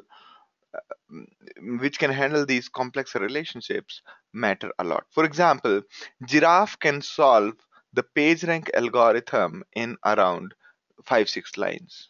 For the same, if you try to write MapReduce code, it will take a really long time. Okay, it's fairly complex. So most of the graph related problems are very well solved by these databases. Say for example, you have to find common friends between say Sandeep Giri and Vikas. Okay, and you're given this whole graph of users. Or at any point of time, you have to give the recommendations to the user saying, these are the people who are at a distance of one, and there are more than 10 common users between this and these people, between you and these people. So maybe these guys are right candidates, right? To become your friends. So giving the friend suggestions, finding path from one location to another, finding page rank. So those are the complex kind of work that can be easily done using a graph database. All right. Now, so this is another comparison of NoSQL versus SQL, and you can go through this list. Now, what is important right now is to understand that there is a reason why most of the NoSQL data stores are not able to provide the properties of our relational database. And what were those properties? The properties were acid properties, meaning the database has to be atomic, database has to be consistent. I mean, the transactional properties were as each transaction has to be atomic, the transaction has to be consistent, and the each transaction from the one transaction should be isolated from another transaction, and every transaction should be durable, meaning once the transaction has been confirmed, we have given the confirmation to the user, it should not revert back. So those acid properties were the thumb rule of the transaction in case of relational databases, and other properties of relationship databases were primary key and foreign key. Okay, so most of those properties are not not supported, not being provided by any of the NoSQLs, and there is a very good reason for that, and that reason is given in the form of cap theorem. Cap theorem says that out of consistency, availability, and partition tolerance, none of the database in the whole globe can provide all the three properties. Okay, cap, meaning cap theorem, given by a person called Eric Brewster. Okay, so he said that none of the databases can provide these properties. Okay, so For example, so here is a graph which shows to you, okay, it shows that consistency and partition tolerance is provided by Bigtable, HBase, etc, and MongoDB. While so MongoDB is not here actually. MongoDB has to be there. This diagram is little wrong. Okay, so these the databases like HBase, they provide you the ability to be consistent and partition tolerance, and but they are not able to give you the availability. You will understand this more when I talk about this. So Kalyan's question is, so Facebook uses multiple databases for different reasons. That's correct. Not only Facebook, but almost every company, every large company uses different databases for different works. For example, for example, the photos of Facebook are stored in Cassandra, while the other transactions such as your feed is stored in HBase. Okay.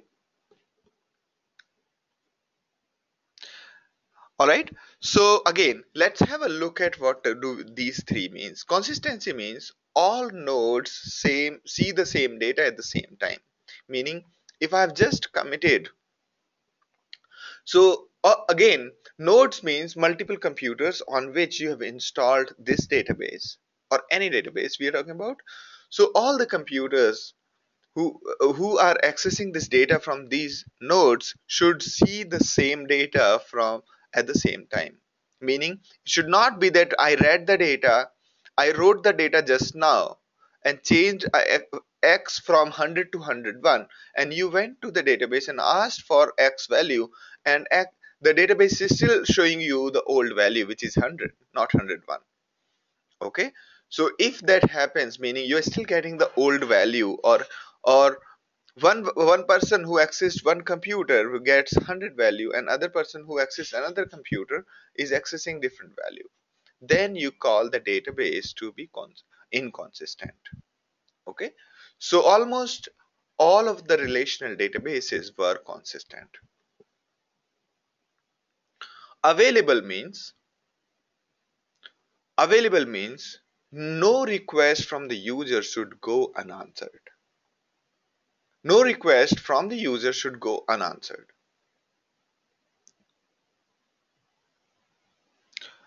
Either either we straight away say tell the user that hey, your request has timed out, or something has happened, okay, something has failed, or we give the answer.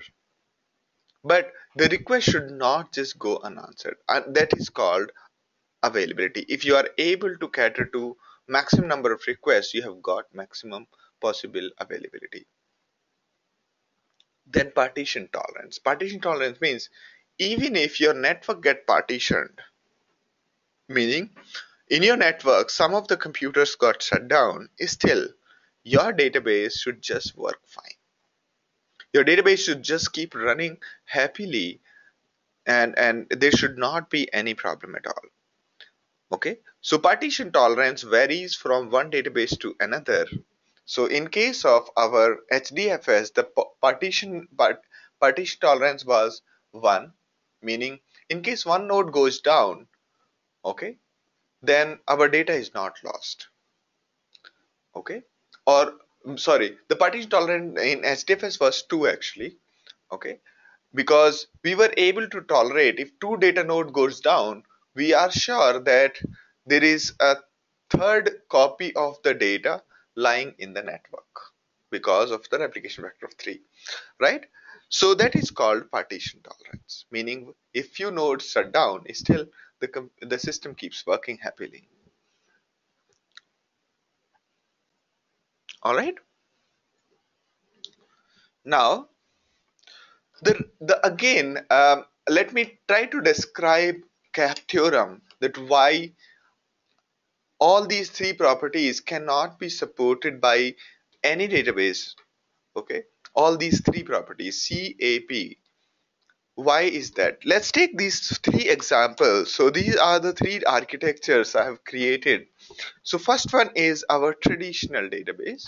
So here is one database to which various users are reading and writing the data. So this is our traditional model. There is a single server on which all of the data is stored and users are reading and writing from the same system. So all the users are able to get the consistent data, meaning if A user came in and wrote the data and B user is reading the data, the B user will get the data correctly. There should not be that B user will never get the old data. Okay, so that's called so the first system is consistent. Now it's not available. If there are too many users, this system will not be able to cater to all those users. Second, partition tolerant. This is not partition tolerant. The moment this machine goes down, all of the users will go unanswered. Correct? Therefore, this system is not partition tolerant, and neither it is available. So your traditional relational database is only consistent out of CAP. Correct? Now, the second architecture in which there are two machines, A and B. Okay, or we decided that instead of having one machine we'll have two machines called A and B. All the writers, whenever you are executing insert query or update query, the query is going to machine A, while if you are saying select star from blah blah blah, the request is going to B. All the read queries are going to B and all the write queries are going to A. Now if you look at it closely, there will be always a delay between data writing and data reading. Correct? And in that time there could be inconsistencies involved, meaning you just wrote the data to A and you started reading the data and you realize that wow, I just stored some other data and I'm getting some other data even though there are no writers. So effectively this model is inconsistent, although this is heavily available, meaning it can handle so many requests parallelly. All right, it can handle so many requests parallelly. You can also imagine there is another machine so called B1, B2, to which the data is also being replicated. So effectively it will be able to reply or handle more number of requests parallelly because the load has been divided amongst multiple computers instead of one. Now the third model, and can anybody tell me? So second model is something which most of the NoSQL databases settle down to. Okay. Now third model, you can see that there are A computer and B computer. All the users are talking to A computer and A is keeping a replication at B. So can you tell me, have we seen this data model during our class so far? This kind of architecture? Where exactly in Hadoop?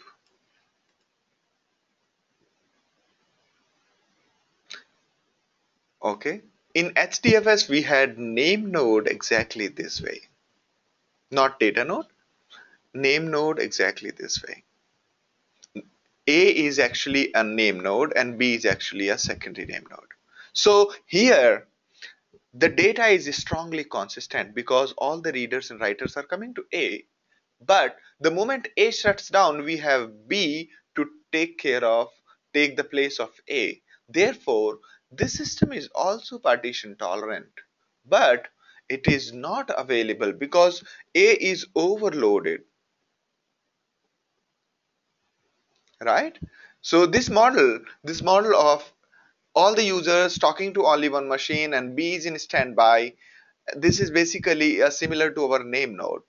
So these are the three general models. I could not come up with more models. You can come up with more models, but The objective of drawing this diagram was to make you understand that all of these three diagrams suffer from the problem that none of them are able to provide C as well as A as well as P. Correct? So I hope this makes you. So Vikas says why in the third diagram it's the no availability. So if you see, all the users are going to hit A, right? Therefore, similar to the first model, uh, A is overloaded and A can cater to only few requests at a time. But in the second diagram, you have A as well as B, and you can also introduce C. So effectively, as and when we are adding more machines, the overall system is more available, right? And that is why there is more availability. Had we been reading in the third diagram, had these users been reading from B as well, then the availability could be higher. All right. So we can easily say that name node, if we got so many requests to read or write the data, name node will be actually heavily loaded.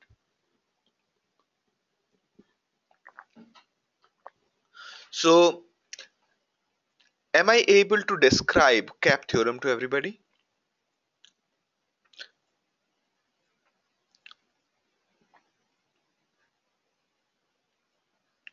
All right.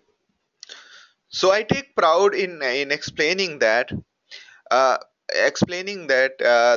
probably this is I have been this has been the best explanation as per our candidates. This is probably the best explanation for cap theorem so far. Okay. The cap theorem is the way Brewster has written it is actually quite complicated way. Okay. So I've tried to make it oversimplified. It might not be precise, but it should give you exact feeling why cap theorem is cap theorem. Right? All right. So that's one thing. Yeah. In Goba, yes. So this is basically the limitation of name node, that it is not available. Okay. It's not highly available. When we say available, it means it's not too highly available. Because if you remember, no matter what happens, the metadata requests are going to be handled by name node. Although the actual data request it delegates, but always it makes sure that no two people are writing to the same directory. If one person is writing to the file, it stops the other people to access the files and so on. Okay. So that's why it was it they the design is in favor of consistency than availability in case of name node.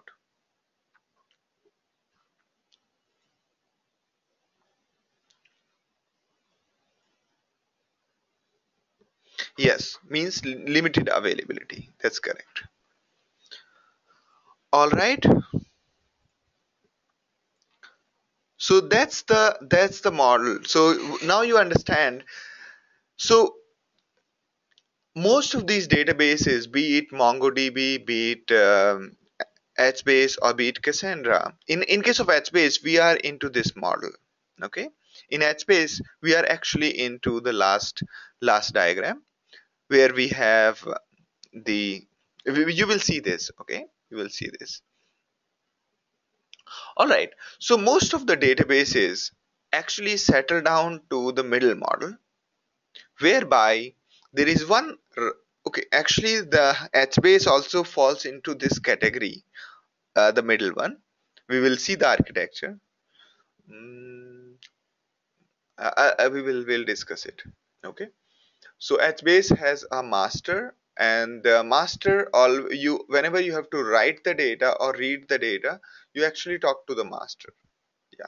So the architecture is like name node only.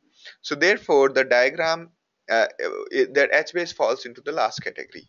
In the middle one, is our zookeeper. We will discuss zookeeper in the next session. And so, so most of these NoSQL databases actually settle down to something called eventually consistent, meaning eventually the data is going to reach to B. Okay, we wrote the data to A. Eventually, the data is going to reach to B, and after a while, everything is going to be okay, meaning eventually consistent.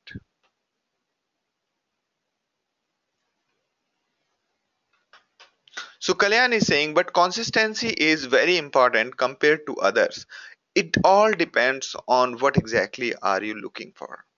Okay, imagine that in some cases that you are okay with eventual consistency. Okay, you're okay with eventual consistency, but you're not okay with availability. There are lots of such cases you will find when you are handling the load. Okay, so it basically says that this diagram basically says that it's not a fault, or it's not a design fault of a particular database. It's not a design fault of a particular machine or particular database. It's a fault in the whole philosophy itself. It is not logically possible. This cap theorem says it's not logically possible to have all the three, no matter what. Okay. All right. So before we go further to the description of HBase, let me describe something called columnar database. Okay, or column oriented database. This is a very common term and we keep on using it. Now let's first understand it. Okay, column oriented database. Why do we have a new term? So when we have you ever used CSV file? In CSV file, you have these A comma B comma C, then new lines, then D comma D1 comma D2 and so on, right? So how is the data being stored on the file? So we are first picking up first row and then saving that row into the disk, and then we are saving the second row and then third row and fourth row, right, into the disk. But that is called row oriented database, where we are saving first one row, then second row, then third row and so on. But after a while people realized, specifically in the world of big data, that it's better to save columns together. So you can see that the data of one row is closer to each other than uh, than the other rows. Okay, so the data of one row is sticking together in case of row oriented databases. Now scientists figure out that in a column, so okay, I'll come again. So I'll give the reason again. Why do we need column databases? So but before that, let me explain what is column oriented database. So column oriented database is a database in which we store the column values first, and then we store first column, then second column, then third column, right? Now you can see here the way we have stored is, in case of a row oriented database, we'll store 10 Joe, which is 001 is a row number. Okay, 10 Joe, then 12 Mary, 11 Kathy.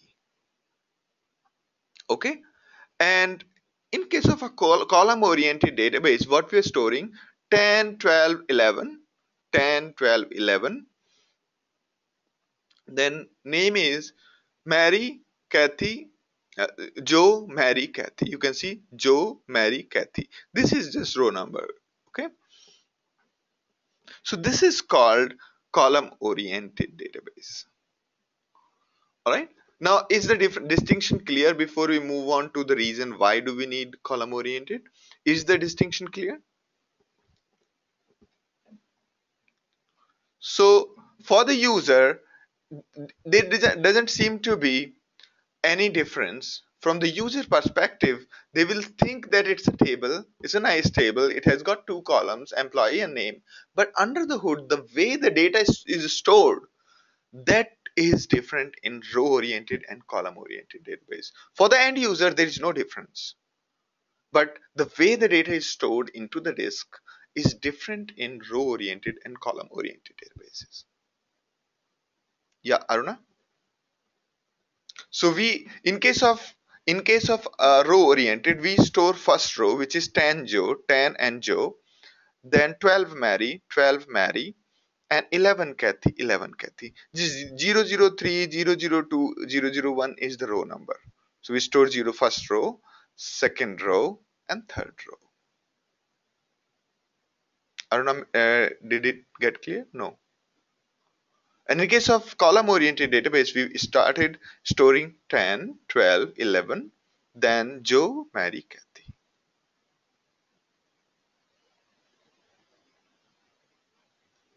Is it clear the distinction between row oriented and column oriented now?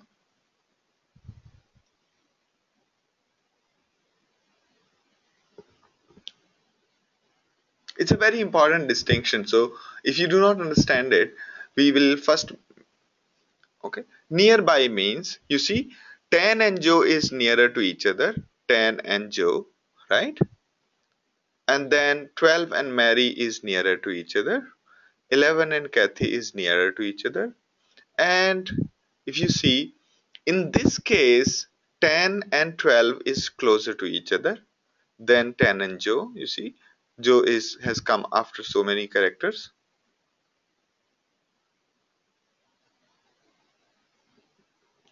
Okay. Yes.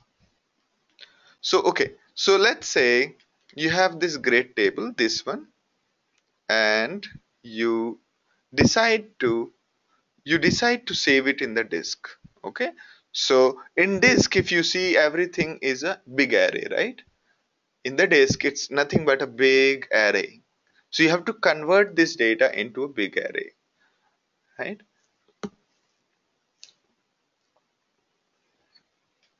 All right.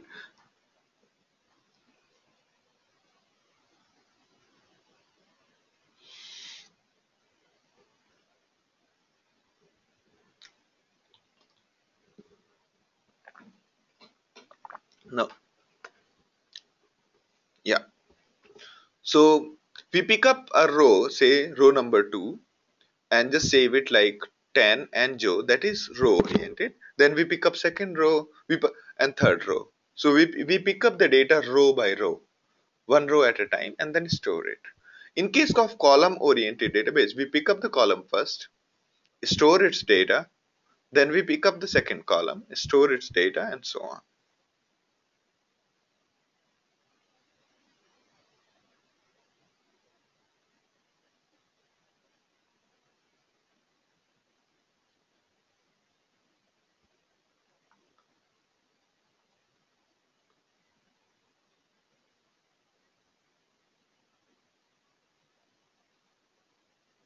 Okay. So here at the top it says data in columns is stored nearby as opposed to the data in column oriented databases. Okay. In column oriented database, the data in columns is stored nearby as compared to the row being the data in row as opposed to the data in each row being nearby. Yes, this is behind the scene during the write. For end user, it doesn't matter. For end user, it is just opaque. They think that they are they are adding a, the values in employee ID, name, and this and that, and that's all. But internally, the databases are storing the data in these manners. Okay.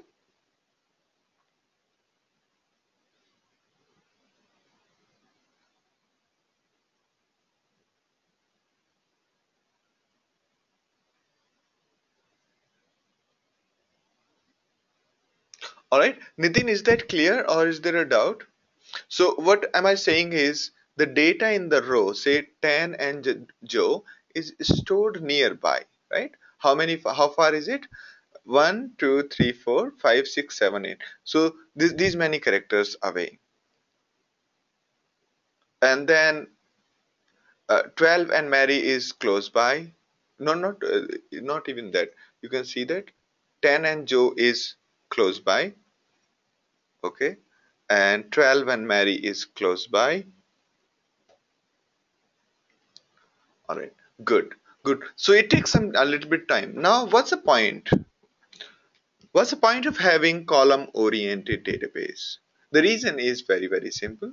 People found out that if they compress each column first, it will be the compression resulted in better data, better compression, because imagine that there is employee id all look similar, and the whole compression works is by uh, the way almost every compression works is by giving symbols to the very small symbol to the data which is being repeated more, okay?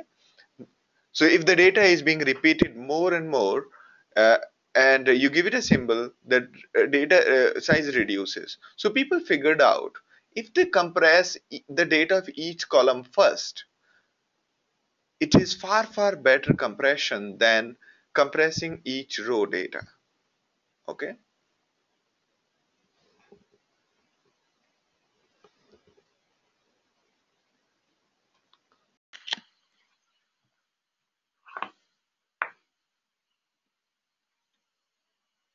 So it shows that, just a second. Yeah. Suddenly, I don't know why, but this network has broken. Just give me a second.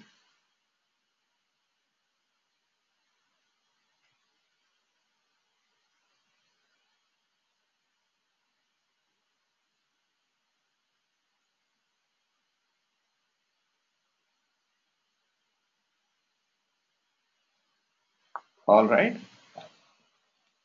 So can you hear me now? Dia, Vikas,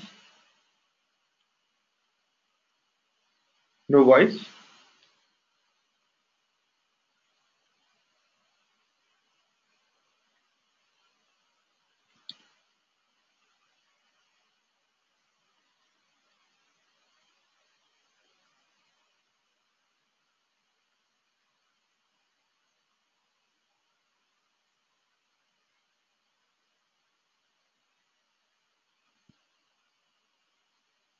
Hello.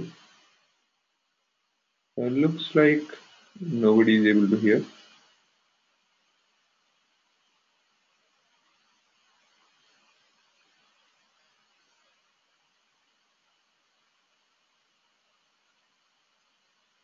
All right.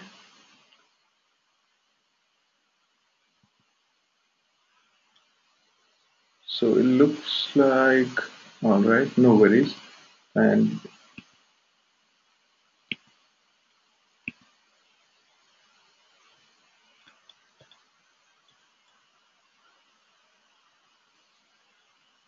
Google Chrome has quit.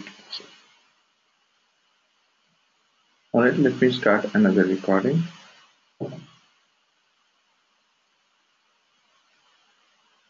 All right. Now, coming back to the question. So now that is column-oriented databases. Now, HBase did a clever thing. They said we are neither row-oriented nor column-oriented. So most of the reason why column-oriented is done this way is for better data compression.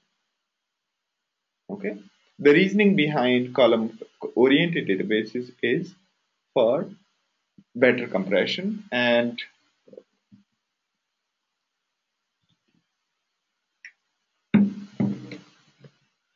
all right, now HBase did a clever thing that they said we are neither row oriented nor column oriented. We are something called column family oriented. Column family oriented means each column family is a group of multiple columns. Say for example, here employee ID and name is part of column family 1, and there is another column called age which is part of column family 2. So in these column family oriented databases, you have column families, and you define column families on your table. Okay, each column family can have multiple columns. All right. So what HBase said that our database will be column family oriented, meaning the data in column family 1 will get stored first, meaning CF1 will get stored first, then CF2 will get stored, and inside column family the data will get stored like as if it's a row oriented databases. Okay, inside column family 1 the data will get stored like 10 Joe. Okay, oh, I'm sorry.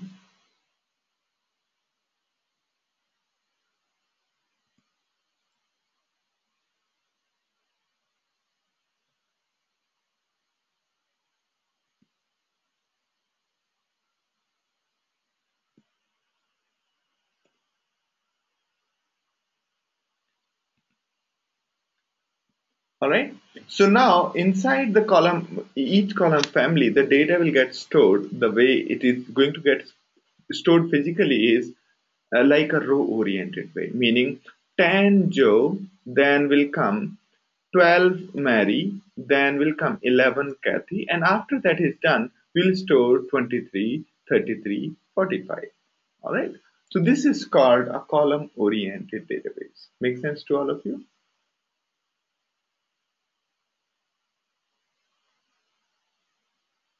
Is it clear to all?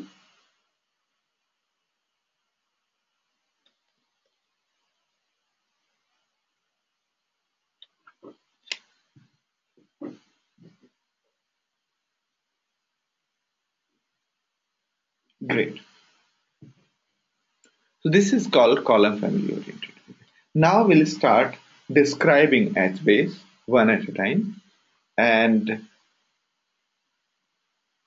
we'll focus on various properties of HBase. So HBase is based on something called Google's big table. So when Google was publishing the papers, they first published something called HDFS. So and after that they published Compute Engine, which is MapReduce. And afterwards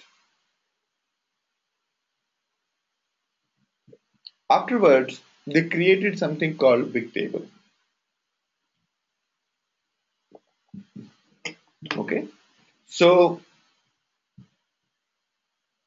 so HBase is essentially a database which provides you consistency and partition tolerance CP, and is column family oriented database. It's based on Google's big table paper and is great for storing millions or billions of columns.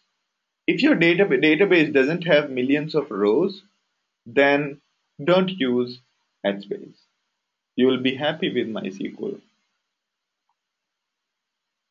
Okay. If your database is less than hundreds of millions of rows, you should better be using HBase. Better be using your traditional database, maybe Oracle or MySQL. But if your database goes to billions of rows, then better use HBase. Okay.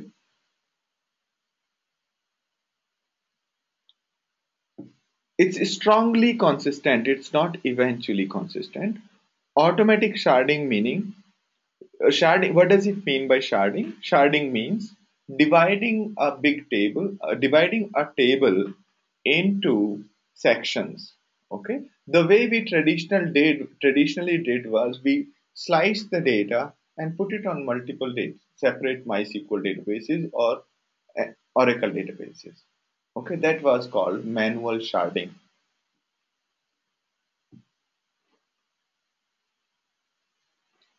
Okay, that was called manual sharding, and that was something very prevalent earlier.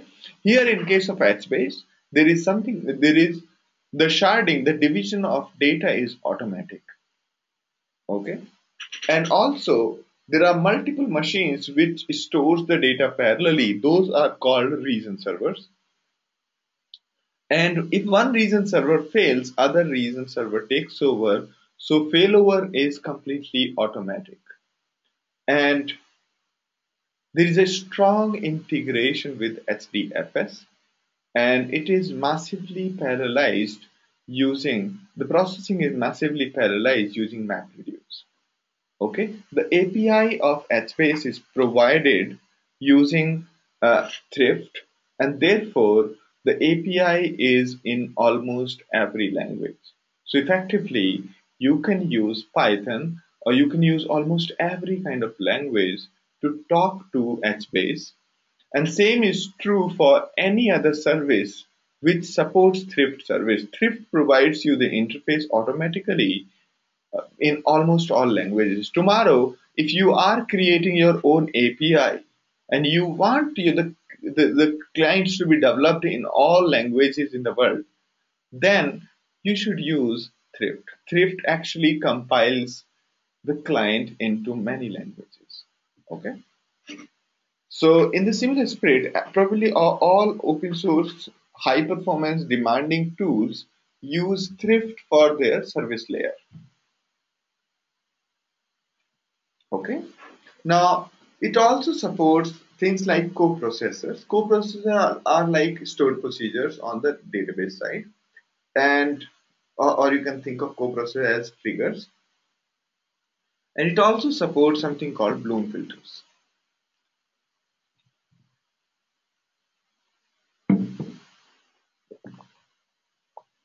Okay, we'll talk about Bloom filters afterwards. All right, there is no need of this slide. I think we'll just jump into HBase. So the architecture of HBase is that at the bottom, the one which it stands is HDFS and Zookeeper. We will talk about Zookeeper in the second session, in the session tomorrow. Okay, so HBase depends upon HDFS for storage of data, while Zookeeper helps HBase in providing coordination between various components of HBase. Now, inside HBase, you have something called master and you have region servers, exactly the way you had name node and data node. All right. So you have HBase master and you have region servers. HBase master knows that which data is stored where, and region servers know region server have the actual data. Okay, and the data inside region servers in the form of something called H file, and the mem store contains some of the metadata, and there is something called write ahead log for creating the log. So there is actual data, there is metadata, and there is log inside each region server. And on top of all of these complications, HBase provides you a very simple API to add the data, update the data, or delete the data. Okay, in the form of get, put, delete. All right. Now, something which I would emphasize most is data model. I will take some time to explain to you the data model because based on various kinds of priorities, we there is a lot of difference in the way HBase provides you the data model as opposed to the relational databases. And there are very valid reasons why it does it that way. Okay, so let's understand the data model first in terms of the definition of the database itself. Because the way whenever you're solving a problem, you need to understand what does the tool provides, and then you need to understand what is the problem you're trying to solve, and how do these two things can be, how do you connect the two dots, and basically how do you reach from what you have to what you want. Okay, so therefore the only thing we have our control right now is over what we have, because we don't know what kind of problem will be there tomorrow. So we'll try to solve one problem, and then we will, before that we'll understand the theory part of it. Okay, now, so a big table, because HBase has come from big table, and this is probably the most concise definition of the data model of big table. And this definition is so concise that you can't take out even a single word from this definition. Okay, so it says that a big table is sparse, distributed, persistent, multi-dimensional, sorted map. So it's basically a sorted map. Sorted map means it has key and values, and sort map means it has key and the values. Okay, it has key and the value. Value can be a binary data, key can be a binary data. And sorted means keys are ordered. Unlike our normal hash table or hash map, the keys are not ordered. So, but here, in case of HBase or big table, the keys are ordered. Meaning, if we got hold of alphabet key starting with A, we can basically traverse up to B, okay, easily, because the map is sorted. All right. Now the second word, which is sparse, meaning sparse means for some keys there are values, and for some keys there are no values. Okay? Or the other way you can think of it is that when it's a map, there is key and the value. Value has got multiple dimensions, meaning value is got multiple columns. Okay, and these columns can vary from one record to another. All right, and so if you want me to explain, I can explain this, and let me try to explain.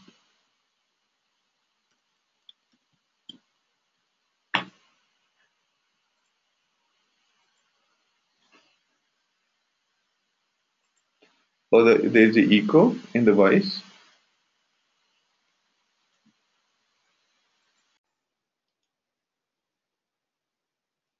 And now,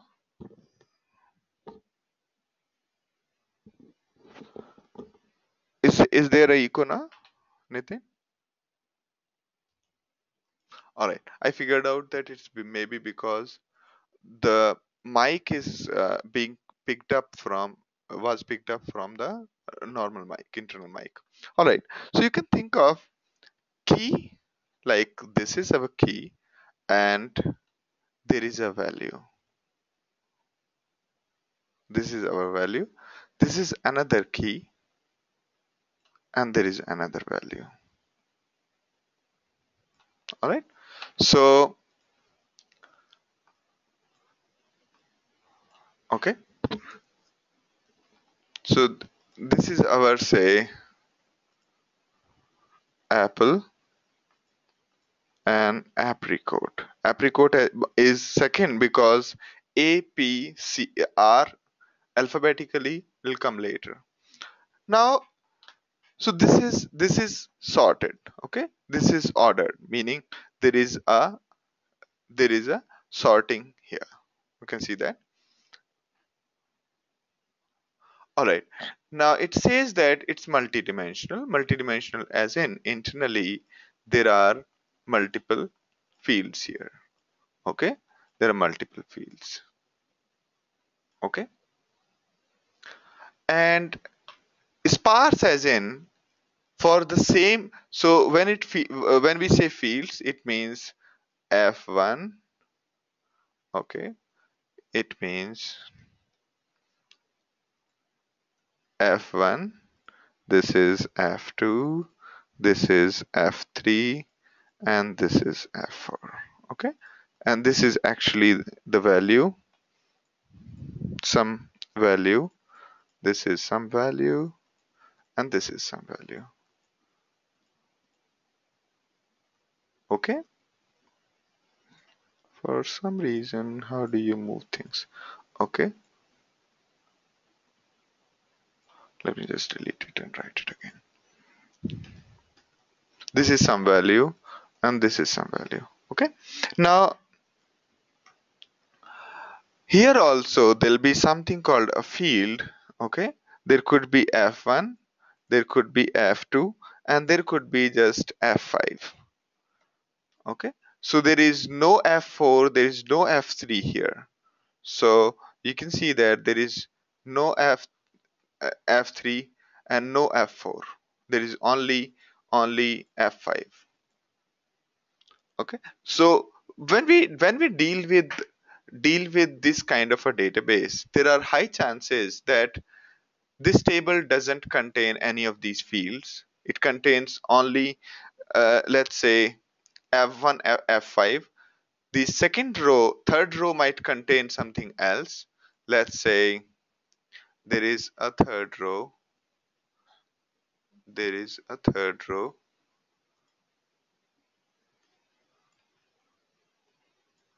Okay, so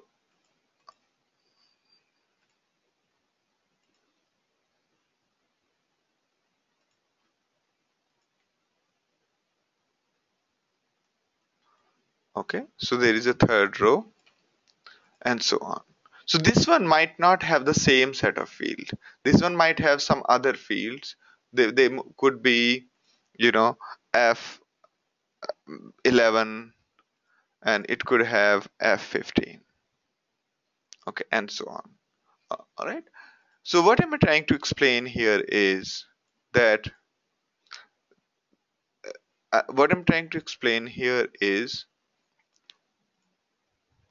okay, that one, although it looks like a table, this looks like a table having first column as key. This is our key. Okay, this is our key, and these are our values. But this table will have really varying set of columns. First one has these columns, second one has these columns, third one has some other columns, and so on. And when you try to create a proper table structure marking that this table has got F1, F2, F3, F4, F5, F11, FZ, F111, and Z, and then you mark the columns, you will find that only 1% of the whole matrix is full, meaning the whole database is sparse.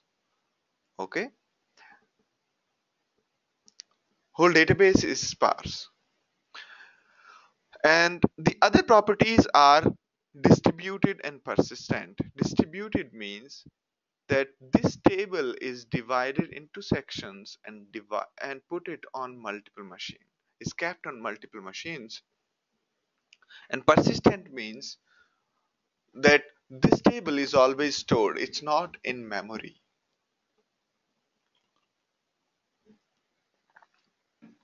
All right, so was I able to describe to you what does this data model mean to you?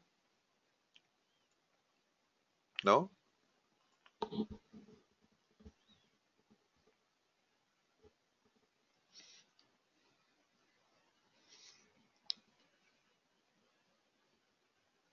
Great. Great. So if you have any questions, you can ask now.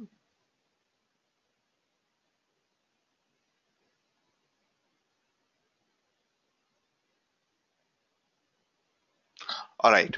So a data model of, although it looks like really heavy and difficult, but the data model is very simple. In HBase, you have got, okay. So what does it mean by sparse? All right, let me just describe it. So this is, I'm assuming that it's clear to you, all of you.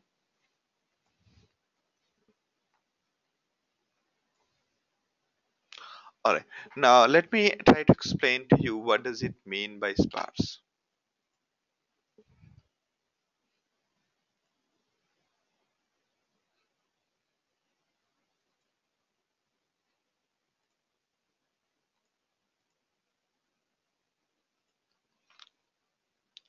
Okay. So, all right. Let's imagine that there is big table here and it has got columns like this, and it has got values. Okay. So imagine that in this there is only this one field, while in this one there is only one this field, and there is in third first row there are first and third column filled, and in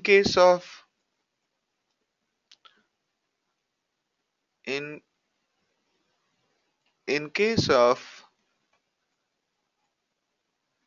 the last column, these are the okay, these are the things that are full. Now you can see that this table is fairly empty. This table is fairly empty. This is called sparse. For some columns there is no value in one row, for some columns there is no value in another, and so on. Okay, you can see that the second row is whole row is empty. There is only one column that is marked. This would look very awkward to us who are coming from relational databases, that this is such a huge wastage of the disk space. So this is called sparse.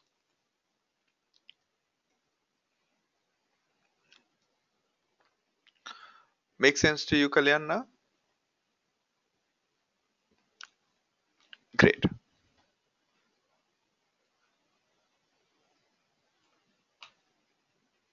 All right, great. Now,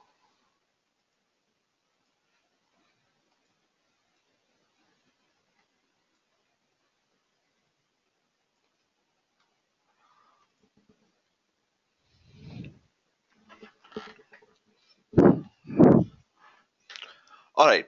Now coming back to our HBase. So HBase has got the most important unit of storage is a table.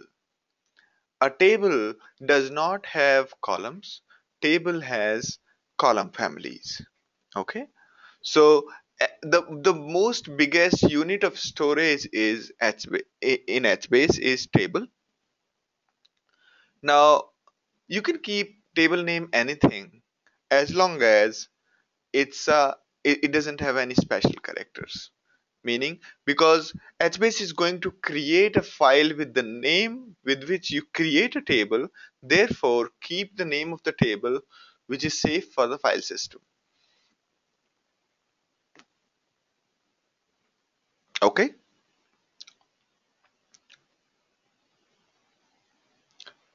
Now each table contains rows. Rows means row will have something called row key, and then there will be columns in the row. Okay, within a table data is stored according to its row. So row has got a row key, meaning just like in matrix we have indexes and we can access each row, here also you can access each row by its an identity.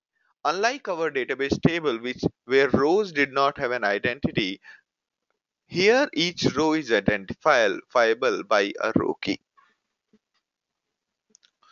So also please note that unlike most of other databases or any other systems where key has to be plain text, here that's not true.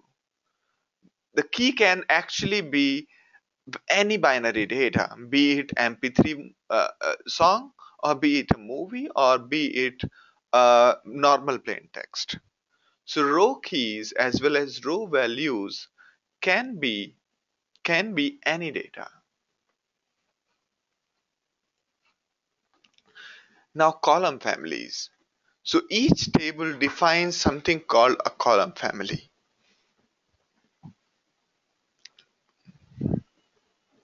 So when we are creating table, we create column families. We say that my table has got these three column families. Each row is supposed to have those column families, and when we are adding columns, we will be marking that this column belongs to this particular family and this column belongs to that particular family. Not all rows are supposed to have same column names. Every row can have different set of columns, and that's what makes it completely sparse. So basically, since it's a column family oriented database, column family impacts the storage of the data. Okay. So one more thing I forgot to tell you, that in column family oriented databases, if you define one column family for each one column family for each column, then the data will be column oriented. The data storage will be column oriented. But if you define a single column family for all of the data, or all of the columns, then the data storage will be row oriented, right? The way we described you the column family, if you have a single column family, which means it will behave as if it's a row oriented database. But if you are creating one column family per column, then it will behave as if it's a column oriented database.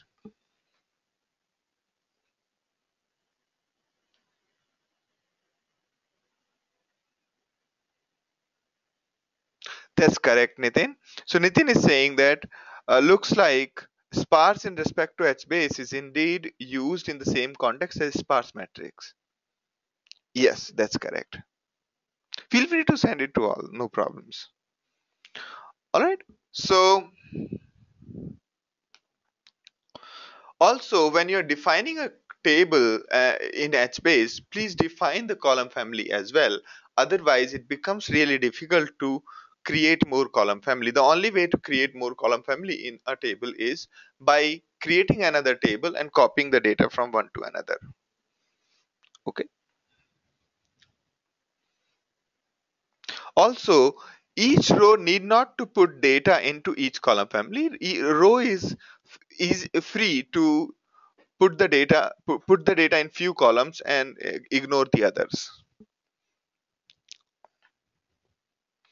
And uh, just like a table name, column family name should be very file system safe, because HBase will be creating a HDFS file with the same name. Okay. For each table name, it will create a folder, and then for each column family, it will be creating a file.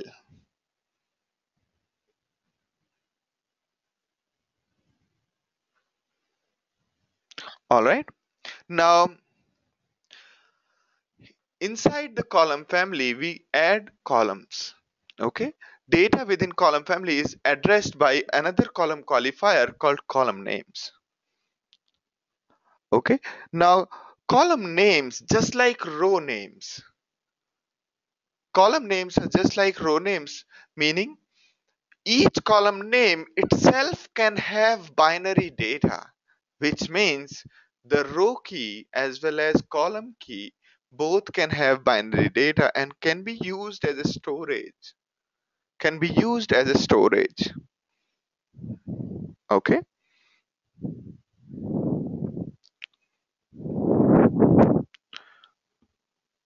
Now,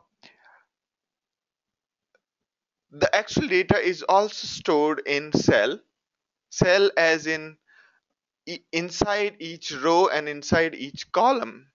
There is something called cell is the actual place where we store data, and each cell is characterized by so many things. What table is it? What is the row key? What is the column family? What is the column name? And what is the version? Version is another qualifier for the data. meaning each cell has multiple versions.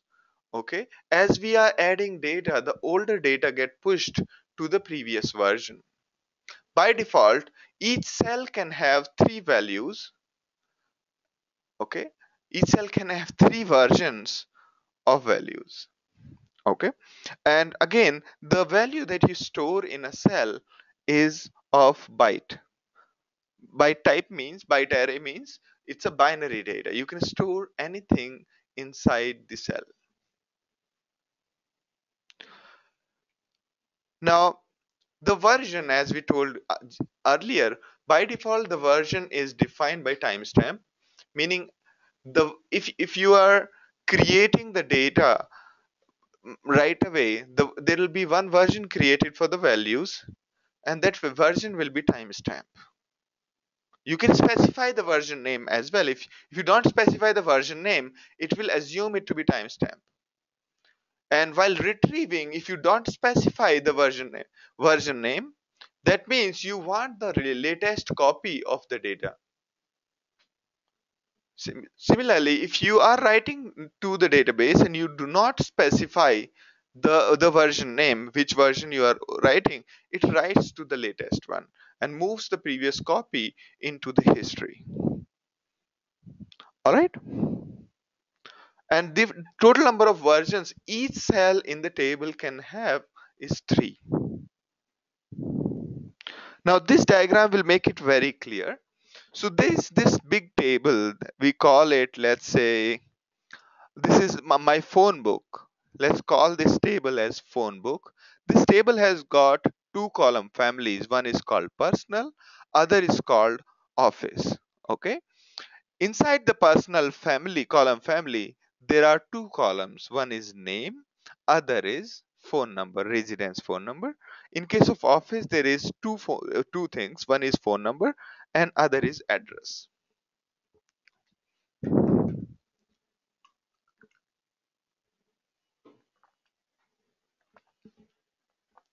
All right. And each row is identified by something called row key. All right. Makes sense to you?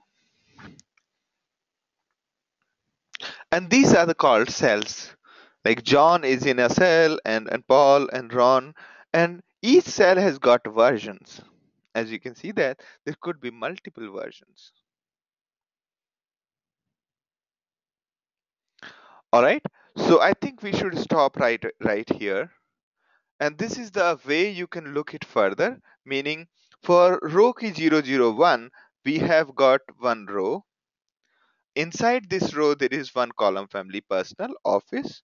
So 001, personal and office, these are the hierarchical way of looking at it. What is inside what? Okay. And HBase, when storing the data, stores in this format only. There'll be one folder, another folder, and so on. You will see it. I'll show you that. Okay.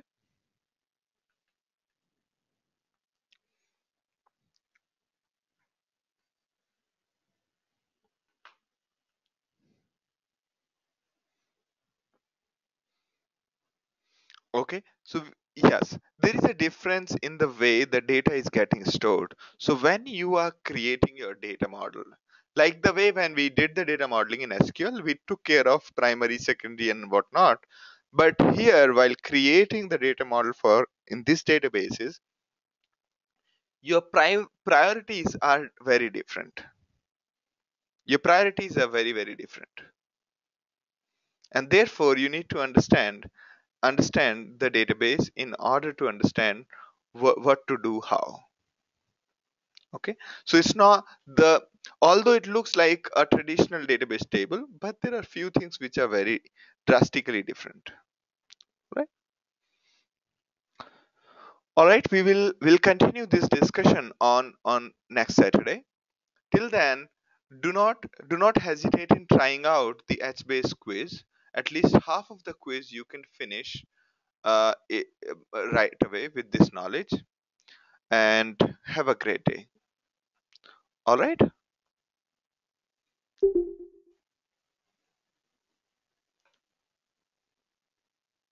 Thank you very much, everybody.